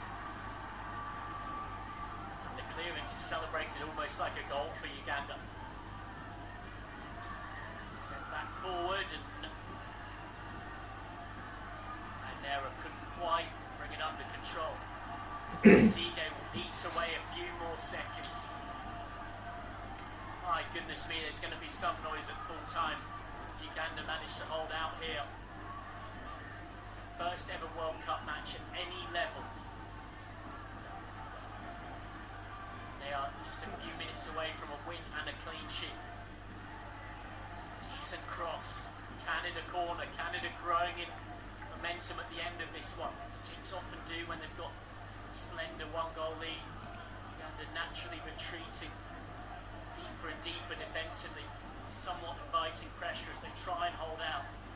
Oirot is now limping. Quite a few Ugandan defenders seem to be limping.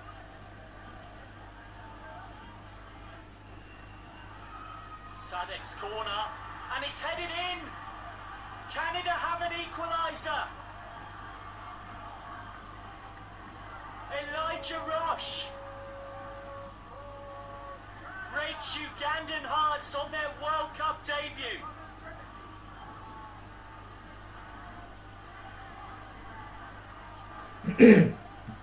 What a header from the centre-back, who made a crucial tackle 5 minutes ago to stop James Bulgaria making it 2-0, and then Roche goes up the other end and heads it in for 1-1. Incredible drama. Gilbert Masige came out to claim the cross and ended up in nowhere, in no man's land, and Roche could take advantage.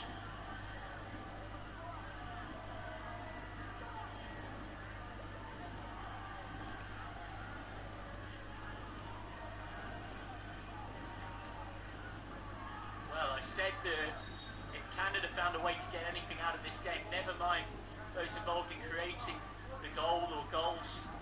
We'll go back to that tackle from Elijah Roche. Well, Roche has scored the goal himself.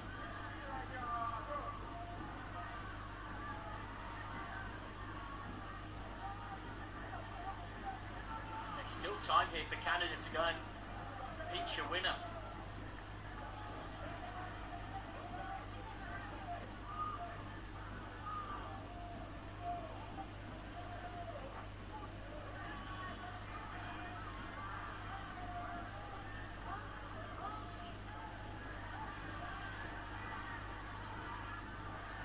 On the turn, has managed to get it through to Jimo. It's Shola Jimo. That's Sige with a big save.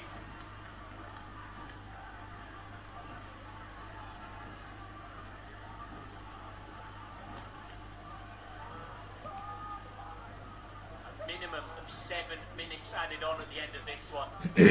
Not too surprised, there's been quite a few delays in this second half for subs and injuries.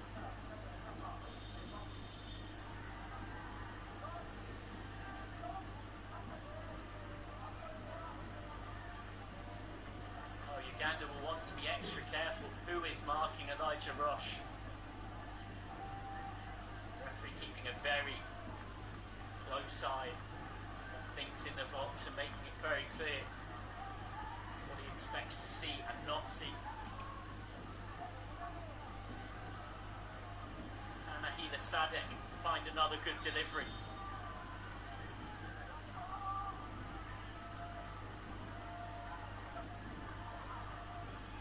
Sadek's cross is another good one, and it's nodded wide.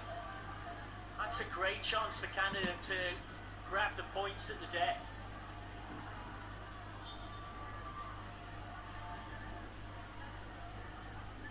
It's the substitute Marius Ainero arriving late, and he knows it's a good chance. That reaction shows it.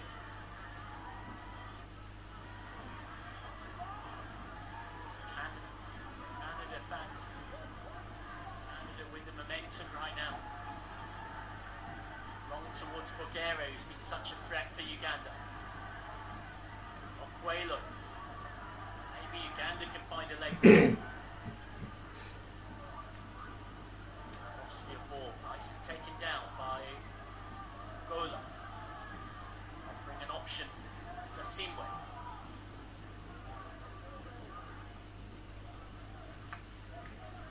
Kept it in play. Safety first. Still got 5 minutes or so left here. We might need to stoppage time, but still a fair chunk of time for either side to grab what would almost certainly be a precious winner. Cross on the turn. Wrestling through to that far post, but Genda couldn't quite win it though.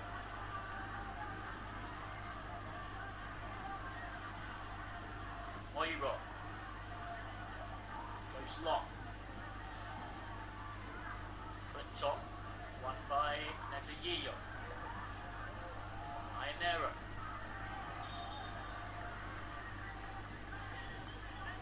Fouled by Bagenda.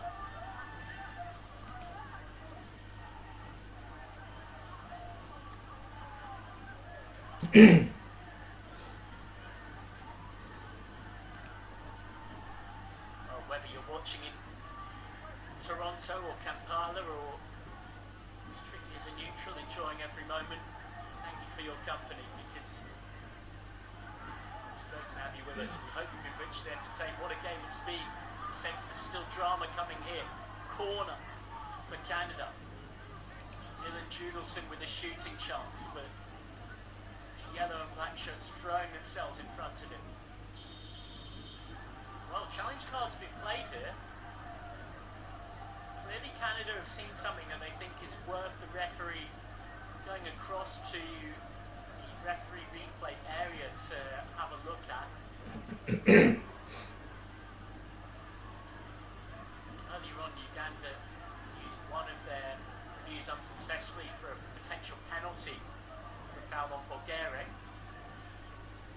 Here it is again, clipped ball forward into the channel. It was well kept alive by Parker.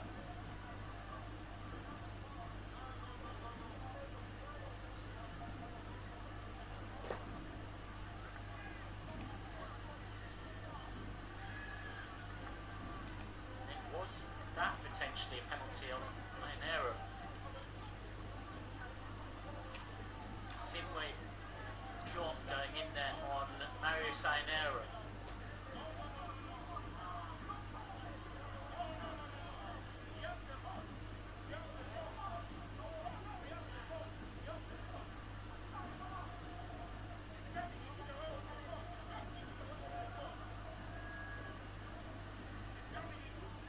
Alexei Derevinsky, our Ukrainian referee. You can hear Brian Senyondo, the Ugandan coach, giving his view.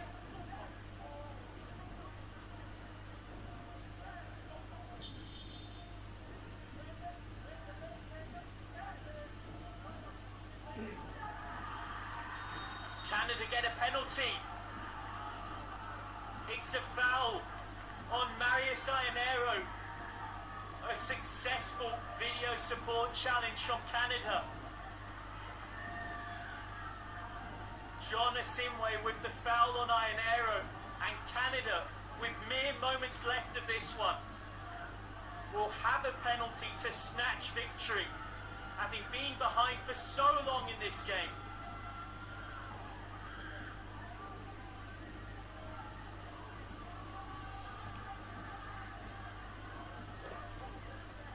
I said I was sure there was more drama left in this one.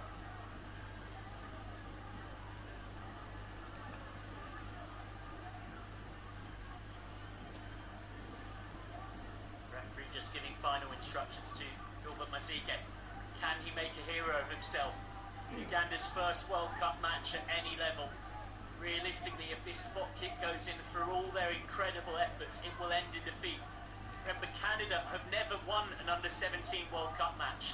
In 24 games, they've gone out at the group stage 8 times. And Marius Ionero, who was fouled for the penalty, has taken responsibility himself to step up and score it. Striker from LAFC at club level, looking to win it for the Canucks. It's Marius Ionero against Gilbert Mazige to complete the comeback for Canada.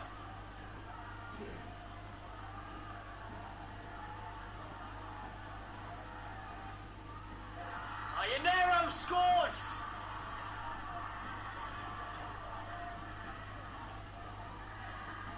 Comeback complete for Canada.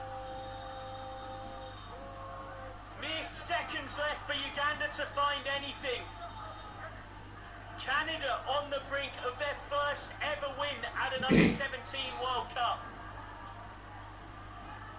In 24 games before this one, in 8 tournaments, they've never won. They've gone out of the group stage every time, and yet here, Elijah Roche with 2 minutes left, and then in the 5th minute of stoppage time, the stuttering run-up and an emphatic finish from the substitute, Marius Ionero. Heartbreak for Uganda, complete heartbreak. James Bulgaria has had them in front since the 25th minute. And yet now, it will likely be defeat.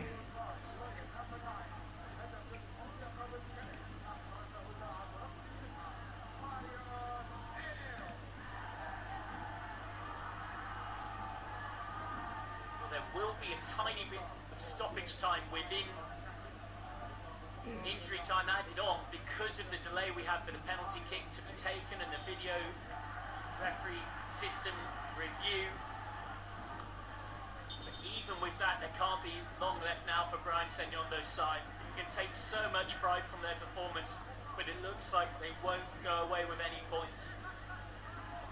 Those Canadian fans were so gutted. 10 minutes or so ago, now feeling the highest of highs that football can bring. My goodness me.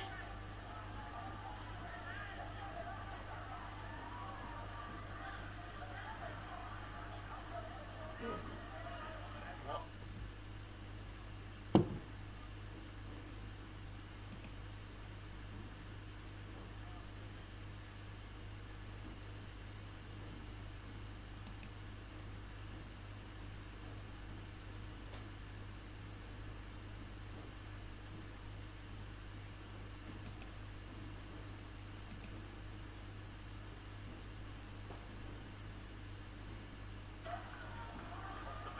Coelho.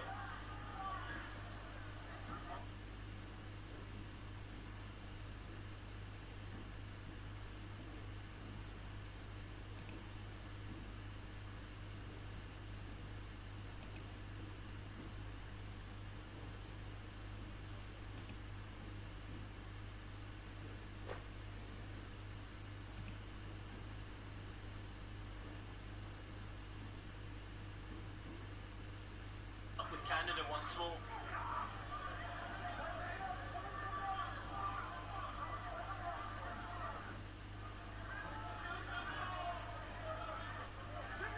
Ramthan just sends it long.